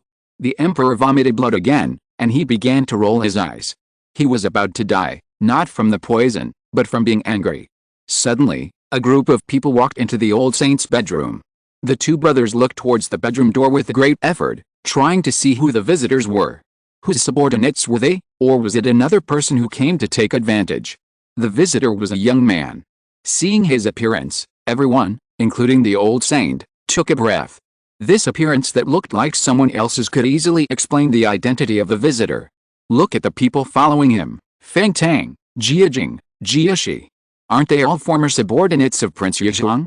The Emperor and Princess Hongcheng and Princess Hongping looked at Prince Yizhuang together, their eyes full of pity. Staying away from you is just a target that Prince Yizhuang has put in the open. Prince Yizhuang spit out a large mouthful of blood, his eyes rolled back, and he fell down. Jilian rushed to Prince Yizhuang in 2 or 3 steps, took out the porcelain bottle Su Qingni gave him from his arms, took out a pill from it, and stuffed it into Prince Yizhuang's mouth. The pill melted in his mouth and entered Prince Yizhuang's body from his throat, saving his life. After all, he is the original body's cheat brother. Let's save the lives of these cheap uncles. Su Qingni gave Jilian a look, and Jilian understood it all at once. He poured out 3 more pills and gave them to the emperor and the 2 princes. However, all 3 refused. It is very likely that they did not trust Su Qingni, but there is also a reason that these 3 people have reached the current point and have not thought about living. Su Qingni said to the emperor, "Don't worry, uncle, the lives of the 3 cousins have been saved. It's just that they all have different degrees of injuries. Although not fatal, it affects their appearance." The emperor was half relieved, as long as he could be alive. In the current situation, even if his 3 sons were not injured and their appearance was not affected, they would not ascend to the throne. It's better now that they have done some damage. At least the new emperor won't be too afraid of them. If you're listening to this novel on a channel other than Fanfic World, it means they downloaded and uploaded it without effort. We cordially invite you to visit our channel, Mundo Fanfic Novelists. There you'll find the original version of this story and you can explore many other novels of various genres. We're waiting for you to immerse yourself in a world of incredible novels. Chapter 1072 Purple Air Coming from the East. In this situation, the emperor knew that his 3 sons would not be able to ascend the throne, so he was glad that his 3 sons had disfigured appearance. You know, an emperor can have a bad character, but he must not have disfigured appearance. The disfigured appearance of the 3 sons would end their hope of ascending to the throne, and they could live in peace, and would not end up like Zhongping, Zhongcheng, and Yizhong. The emperor looked at Su Qingni with a little gratitude in his eyes. Regardless of whether the nephew in front of him had calculated the dark hands of all of them, at least this man was more generous than the 3 princes of Yizhong, so he was convinced. Just like he respected Prince Yizhong at the beginning. And now, he is even more convinced by Prince Yizhong. Unexpectedly, Prince Yizhong also arranged such a hand and deceived all of them. With such an excellent air, Prince Yizhong would smile in his 9 springs, right? Not only the emperor thought so, but also Princess Hongping and Princess Hongcheng thought so. They looked up to Prince Yizhong. However, they did not know that Prince Yizhong was not as powerful as they thought. He just made arrangements to preserve his own bloodline. However, this arrangement could not completely preserve this bloodline. If Su Qingni had not come, the heir of this bloodline, Feng Yuan, would have died long ago. The emperor thought he had figured it out, and for a moment he was calm and recovered some strength. In Su Qingni's view, this was a last gasp of light. The emperor spoke and said to Jilian, who was serving like a eunuch, "Bring the pen, ink, paper and inkstone." Jilian looked at Su Qingni, Su Qingni nodded, and Jilian went to get the pen, ink, paper and inkstone. He really served as attentively as a lackey, laying out the paper, grinding it, dipping the brush with it, and handing the brush to the emperor. The emperor picked up the brush and wrote a paragraph on the white paper with his last bit of strength. Halfway through writing, the emperor looked up and asked Su Qingni, "What's your name?" "Yuan, Yuan in Abyss." The emperor nodded and wrote the 3 words Situ Yuan on the paper. Jilian was very excited watching from the side. This is the Edict of Succession. The Edict of Succession written by the emperor himself. With this edict, the actions of his master will not be accused by those ministers who like to talk nonsense. His master's ascension to the throne is legitimate. The emperor used his last strength to write this Edict of Succession, then rolled his eyes and died. The 2 princes Hongping and Hongcheng guessed what the emperor wrote and laughed. That's good. The throne originally belonged to the second brother, and now it is in the hands of his son. It's just right. The 2 laughed, and then they fell silent. Bury them well. Su Qingni said, "Give them the glory they deserve." Jilian agreed and immediately directed his men to move the bodies of the emperor and the other 2 out. Su Qingni walked in front of the emperor. The emperor was full of excitement, staring at Su Qingni. The original body really looked like Prince Yizhuang. When the emperor saw this face, he was able to speak. Yu Hong. He called Prince Yizhuang's name, but Su Qingni did not respond. The light in the emperor's eyes became dimmer and dimmer, and finally turned into dead silence. The emperor also passed away. Su Qingni sighed and said to Jia Jing, "Please ask the temple master to find someone to perform a 49-day ritual for my grandfather." Although Jia Jing worked for Su Qingni, he was still a Taoist priest. He also said that all the credit should be attributed to his grandson Jia Rong, and Su Qingni should give all the rewards to Jia Rong, because he wanted to be a free and unrestrained monk. Therefore, if you want to find a Taoist priest to perform a ritual, you should find this person. At dawn, the ministers did not know what happened in the palace, but seeing that the soldiers on the street became orderly and there was no movement in the palace, they thought that the matter was over and the winner was decided. The ministers changed into their official uniforms and headed for the imperial city. No matter who the winner is, they all have to go to court. When they arrived at the palace, they saw Feng Tang, saw Lin Ruhei, and saw Jieshi, who was majestic in armor. Damn! Isn't this guy an old dandy? How did the style change so much? The ministers were surprised and couldn't guess who the winner was. You know, in their cognition, Feng Tang is on the emperor's side, Lin Ruhei is the old saint's man, Jia Jing is from the lineage of the Prince of Yizhuang, and the Rongguo mansion where Jieshi is located is an old relative of the Zhen family, the in-laws of the loyal prince. So, who is the winner? Lord Wei was surprised to see his eldest son standing with Jia Lian, and immediately stepped forward and asked Wei Rulin, "Rebellious son, why are you here?" Wei Rulin saluted Lord Wei and said lightly, "My son followed a lord into the palace." When did the son actually have a lord? He actually grew to this point, and he didn't even know it. Looking at his son's healthy appearance, what else did Lord Wei Marcus not understand? This son had long been estranged from him and the Wei family. Who is the lord? Lord Wei asked. Even if they were estranged, he was still Wei Rulin's biological father. Since Wei Rulin could stand here, it proved that the winner was Wei Rulin's lord, and he could also benefit from Wei Rulin, right? Wei Rulin, wait for the lord to come out, father will know. You. Lord Wei was about to scold Wei Rulin for being an unfilial son, but was interrupted by 3 whip sounds. This whip sound was to clear the way for the emperor. Lord Wei hurried back to his position and stood, and the other ministers also stood in their positions and waited. After a while, a sound of footsteps was heard. It was the winner of last night. Everyone looked up secretly, and then they were all shocked. Who is this young man? Not the emperor, not the Prince of Yizhuang, not the Prince of Zhongcheng, not the Prince of Zhongping, and certainly not the 3 princes. Who is he? Some old ministers saw the young man's appearance and thought of Prince Yizhuang, and they all took a breath. Is this man the son of Prince Yizhuang? I didn't expect that Prince Yizhuang actually arranged 2 bloodlines, the light and the dark. No wonder Prince Yizhuang looked stupid and didn't have the excellence of Prince Yizhuang at all. It turned out that he was just a shield arranged by Prince Yizhuang, and the real successor was someone else. Prince Yizhuang is really amazing, and people admire him. Admire Prince Yizhuang? No, I'm not as amazing as you think. Su Qingni glanced at everyone and sat down on the dragon chair with a big horse and a golden sword. I am Situ Yuan. Su Qingni said. As soon as he finished speaking, Jia Lian stepped forward, unfolded the will written by the emperor, and read it. After reading it, Jia Lian handed the edict to the ministers to read. The ministers saw that the words on it were indeed written by the previous emperor, and understood that Su Qingni's accession to the throne was legitimate. No one raised any objections, and they all knelt down and shouted "Long live" 3 times.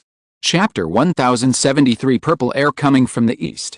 Su Qingni ascended the throne and lavishly rewarded the meritorious officials. Feng Tang and Feng Xiang, father and son, were highly valued by Su Qingni, and all the troops in the capital were handed over to the 2 fathers and sons for management. Jia Jing was given the title of true man by Su Qingni, and continued to return to Zuantan Temple to make elixirs. The remaining rewards were all pushed to grandsons and daughters. Su Qingni gave Jia Rong the title of Marquis, Jia Qiang also had the honorary title of Light Carriage Lieutenant, and Zichen was named County Lord. Lin Dai was also named County Lord. Lin Ruhei did not ask for the title and became the Minister of Revenue. Jia Shi became the new Duke of Rong, and Jia Lian was the son of the Duke of Rong. However, Jia Shi, the real owner of Rongguo Mansion, did not return to Rongguo Mansion, but went directly to Pingxin Prefecture to take over the military power there. Jia Lian returned to Rongguo Mansion with the imperial edict to divide the family. Even though Jia Mu and the second house were unwilling, they could only reluctantly separate from the first house in the face of the imperial edict.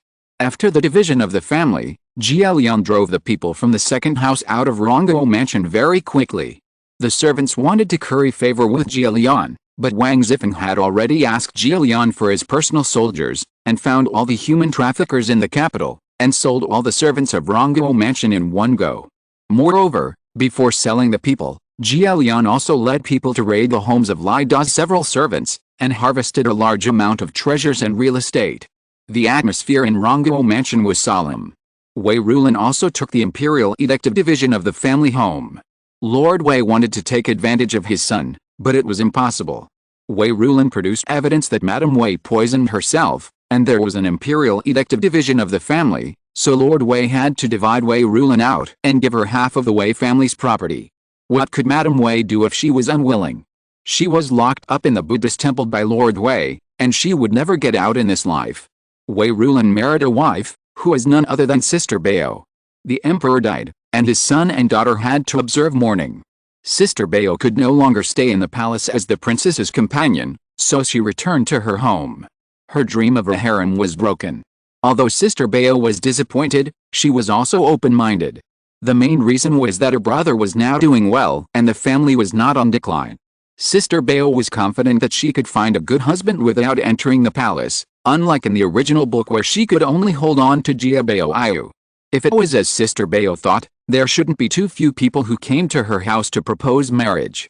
Wei Rulin was not among those who proposed marriage, but he was a friend of Zhu Pan, and Zhu Pan was very optimistic about Wei Rulin and thought that Wei Rulin was very suitable to be his brother-in-law, so he pushed her in the middle. Wei Rulin saw the poems written by Sister Bao and accidentally met Sister Bao, so she naturally fell in love with such a beautiful and talented woman. In the original book, Wei Rulin was known as a talented and beautiful fairy, which shows how handsome she was. Sister Bao was a young girl and also loved to be coquettish. Sister Bao was very satisfied with Wei Rulin's appearance, not to mention that Wei Rulin was the newly minted Marquess of Niangniang, and she was also ordered to separate the family.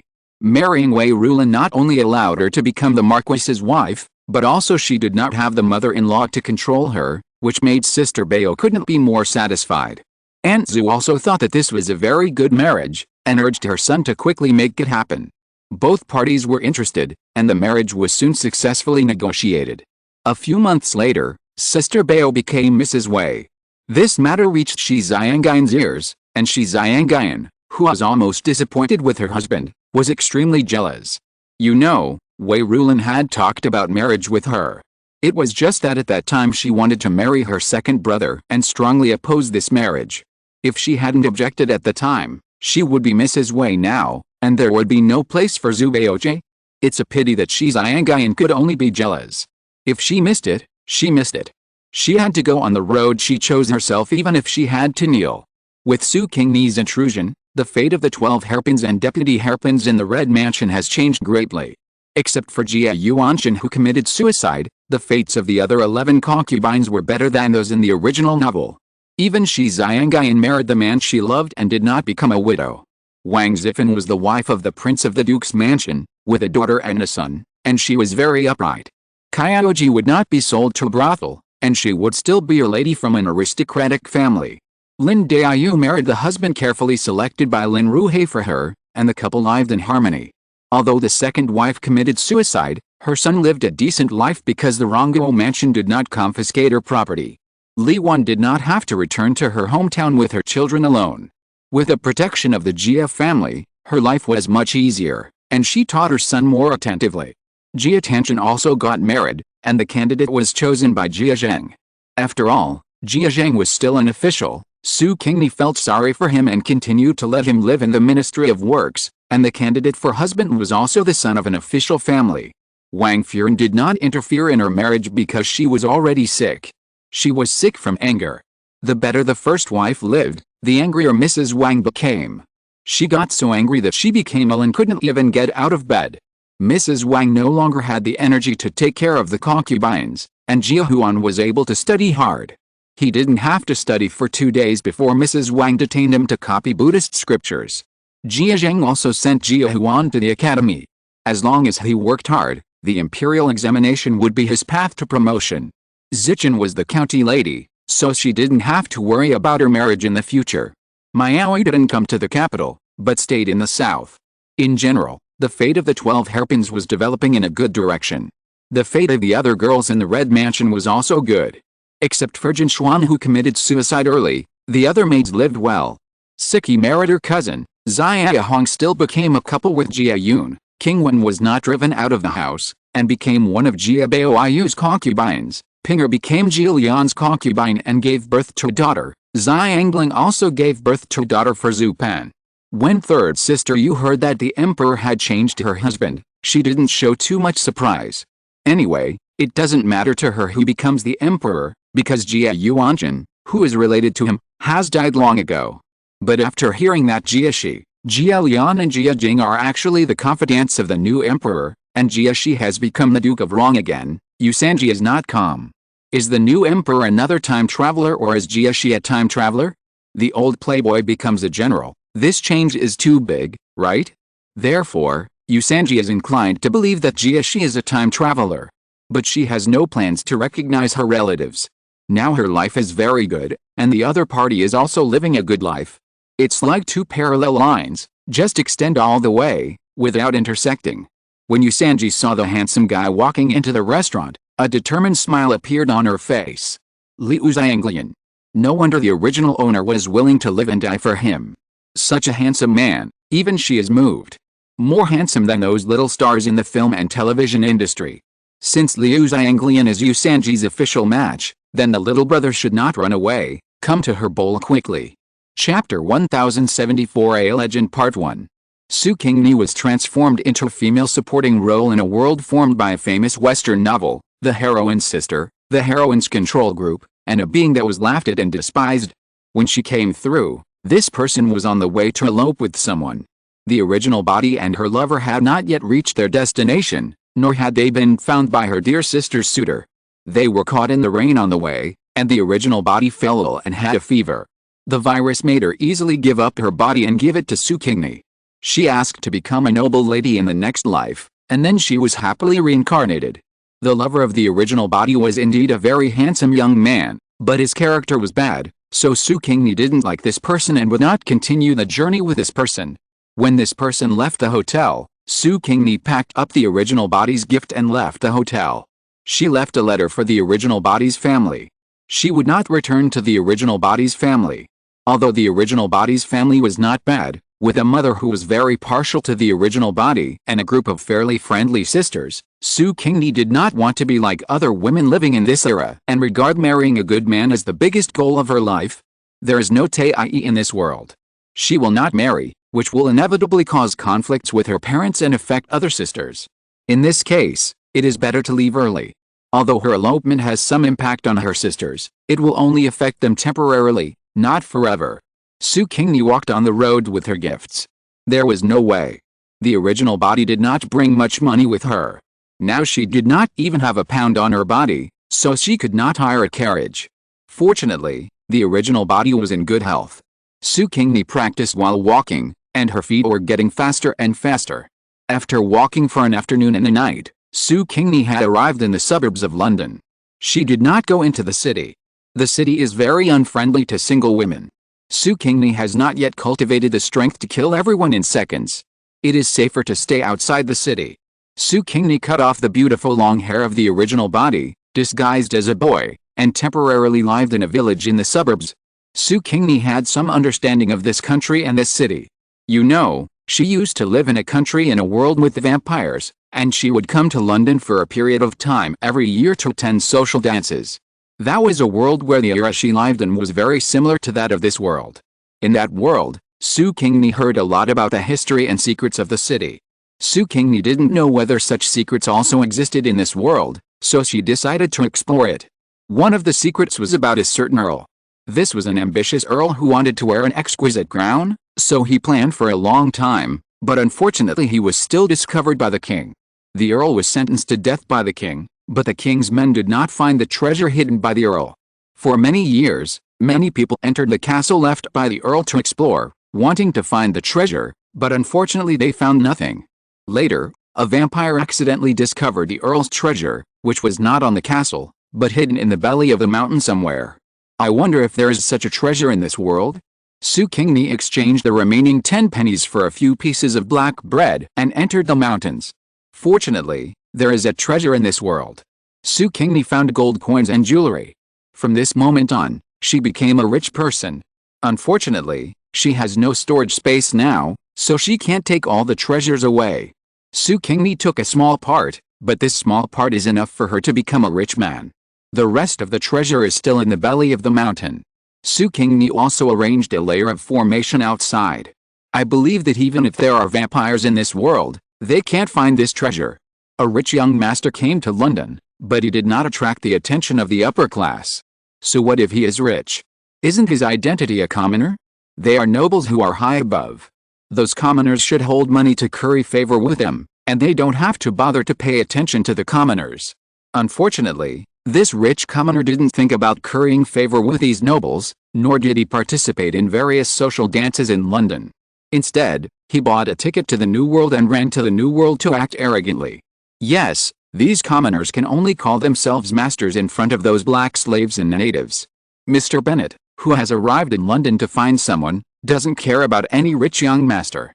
He is focused on finding his little daughter who ran away from home. Yes, run away from home.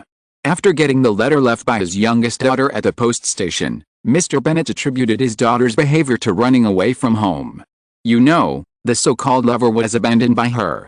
Bennet really wanted to pry open the head of this stupid daughter to see what she was thinking. Who does she think she is? A single girl still wants to live outside? It's a fool's dream, right? Mr. Bennet didn't want to go to some special occasions in London to redeem people.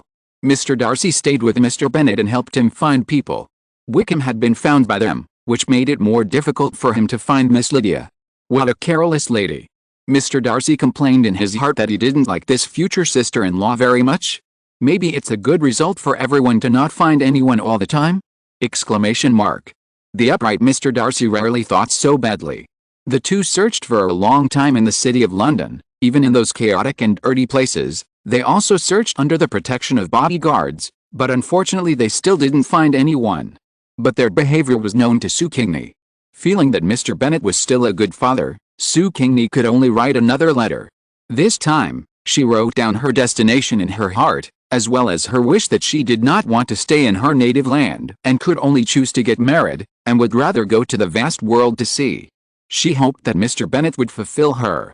When Su Qingni boarded the ship to the New World, the letter and a box were delivered to Mr. Bennet. After reading the letter, Mr. Bennet was speechless for a long time. From the letter, Mr. Bennet saw a little daughter who was completely different from his impression.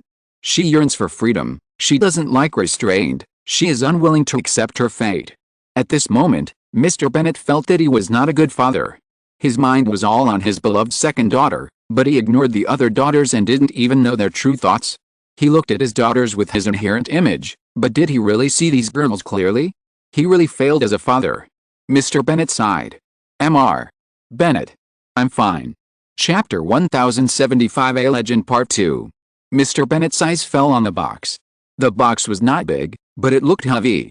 The youngest daughter said in the letter that the box contained gifts she left for her family. Part of it was for her parents' retirement, and the other part was divided among her sisters as dowries.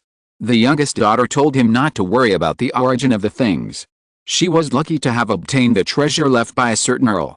Mr. Bennet took a deep breath and opened the box. The things inside made Mr. Darcy, who was indifferent, gasp. A box full of gold coins and jewelry, roughly estimated, was worth at least £100,000. These things. Mr. Darcy couldn't help asking. He was afraid that Miss Lydia would make an unforgivable mistake and implicate the Bennet family and his beloved girl. These things were obtained by Lydia when she found the treasure of a certain earl. Mr. Bennet explained. Mr. Darcy breathed a sigh of relief. Miss Lydia is so lucky. Mr. Bennet was speechless. Was it good luck? Or did she have a plan long ago? Knowing that Lydia had boarded a ship bound for America and could not be brought back, Mr. Bennet had to return to Longbourn. Mr. Darcy intervened and had someone bring Wickham to everyone in Longbourn to help him pay off his gambling debts. Everyone in Longbourn only saw Wickham but not Lydia with him, and the rumor that the two eloped together was broken. Then Mr. Bennet said that Lydia was favored by a noble lady and adopted as her adopted daughter. Lydia accompanied the noble lady to the New World. In order to thank the Bennet family for sending their daughter, who had been raised for more than 10 years, to accompany her, the very wealthy lady gave the Bennet family a lot of treasures as a thank you gift. Although this statement was ridiculous and could not stand scrutiny, everyone in Longbourn believed it. The reason was that the box of treasures was worth £100,000. The Bennet family did not have so much money to buy treasures. Even if they sold their land and houses, it would be less than £30,000, less than one-third of these treasures. Then these treasures were really given to the Bennet family. It's really enviable. The Bennet family has made a fortune. Lydia, needless to say, will get more treasures by following the lady, and she may marry a very rich tycoon in the future. The other daughters of the Bennet family divided the treasures equally, and each of them can get at least £20,000 as a dowry. What a huge fortune. If you marry the daughter of the Bennet family, you can become a tycoon. Now, the market of the Bennet daughters is better. The single young men who had alienated the Bennet family's young lady because of the rumor that the Bennet family's youngest daughter eloped with someone began to enthusiastically invite the Bennet family's young lady to the ball. Even Miss Mary, who originally had the worst market, had several sitters around her. However, the two eldest ladies of the Bennet family, who were most admired by the gentlemen, were already married, and the master was a gentleman who was better than them, which made them feel regretful and could only turn their attention to the two younger ladies. Unfortunately, with a rich dowry and two brothers-in-law with high social status, the two unmarried ladies no longer look down on these little country gentlemen. They want to follow their sister and brother-in-law to London, enter the upper-class dance, and find better gentlemen to be their husbands. Now they have a lot of money to back them up. Su Qingni set foot on the land of the New World, which is very desolate compared to England. But it is full of opportunities and is a gold rush for many people who can't make a living in their hometown. Su Qingni felt several greedy eyes scanning her. She is now wearing women's clothes and no longer dressed as a man. The main reason is that the original owner's figure is too good, especially the breasts are very well developed, and pretending to be a man is just a cover-up. Moreover, the New World is different from England. It is more free and worships strength more. As long as you have strength, even if you are a woman, someone will follow you. Su Qingni left the port and pretended not to know that someone was following her. Many people saw this scene and shook their heads and sighed. It was a pity for such a beautiful lady. Some people were obscenely thinking where such a beauty would be sold to, and whether they could patronize her business. Then not long after, they found that the beautiful lady was safe and sound, and all the people following her disappeared. Everyone immediately retracted their obscene gazes. This is a woman who is not easy to mess with. Su Qingni bought a carriage and 2 servants. Nowadays, the existence of slaves is legal. Of course, these slaves must be black. If white people are sold as slaves, it is illegal. In this land, the law varies from person to person. Su Qingni sat in a carriage and went west. She didn't have much money on her now. She left almost all the money she brought out from the treasure to the Bennet family. Now, she has to find her way to make money again. "Miss, where are we going?" asked Bill, the black slave who drove the carriage. "To California," Su Qingni replied. "As far as she knows about this place, there's a huge gold mine there. Next year, someone will find gold in a mill in that land, and she has to get there early to take advantage. California is still a very desolate place today. The Cactus Kingdom has just ceded it to the United States. It is more dangerous than any other place in the New World." Su Qingni was attacked several times after she came here. Her beautiful appearance attracted many men who wanted to possess her. However, all these men became the steps for her to become the uncrowned king of this land. Su Qingni still bought a piece of land with a gold mine by formal means. She is not greedy. This gold mine is enough for her to use. The rest of the gold will be left to others. We can't let the Western gold rush with the characteristics of the times disappear from the historical records. Su Qingni bought a large number of slaves to help her mine gold. She treated these slaves well. Except for not eliminating their slavery, these people live no different from ordinary people. Even working in her gold mine would be better. Su Qingni would pay these slaves wages and would not let them do high-intensity work. They worked 10 hours a day and ate and dressed well. These slaves have grown meat one by one. The slaves were very grateful to have a master like Su Qingni, and they prayed to God that such a master could live 100 years. Su Qingni just smiled when she heard such a prayer. These people are very satisfied with their lives now, but what about the future? When the abolition movement occurs, which side will they choose? End of this chapter. Thank you very much for reaching the end. Don't forget to like. Looking for more exclusive content and immediate access? Subscribe to our Patreon. Remember, every like, subscription, or donation encourages us to continue. Thanks to everyone. See you in the next video.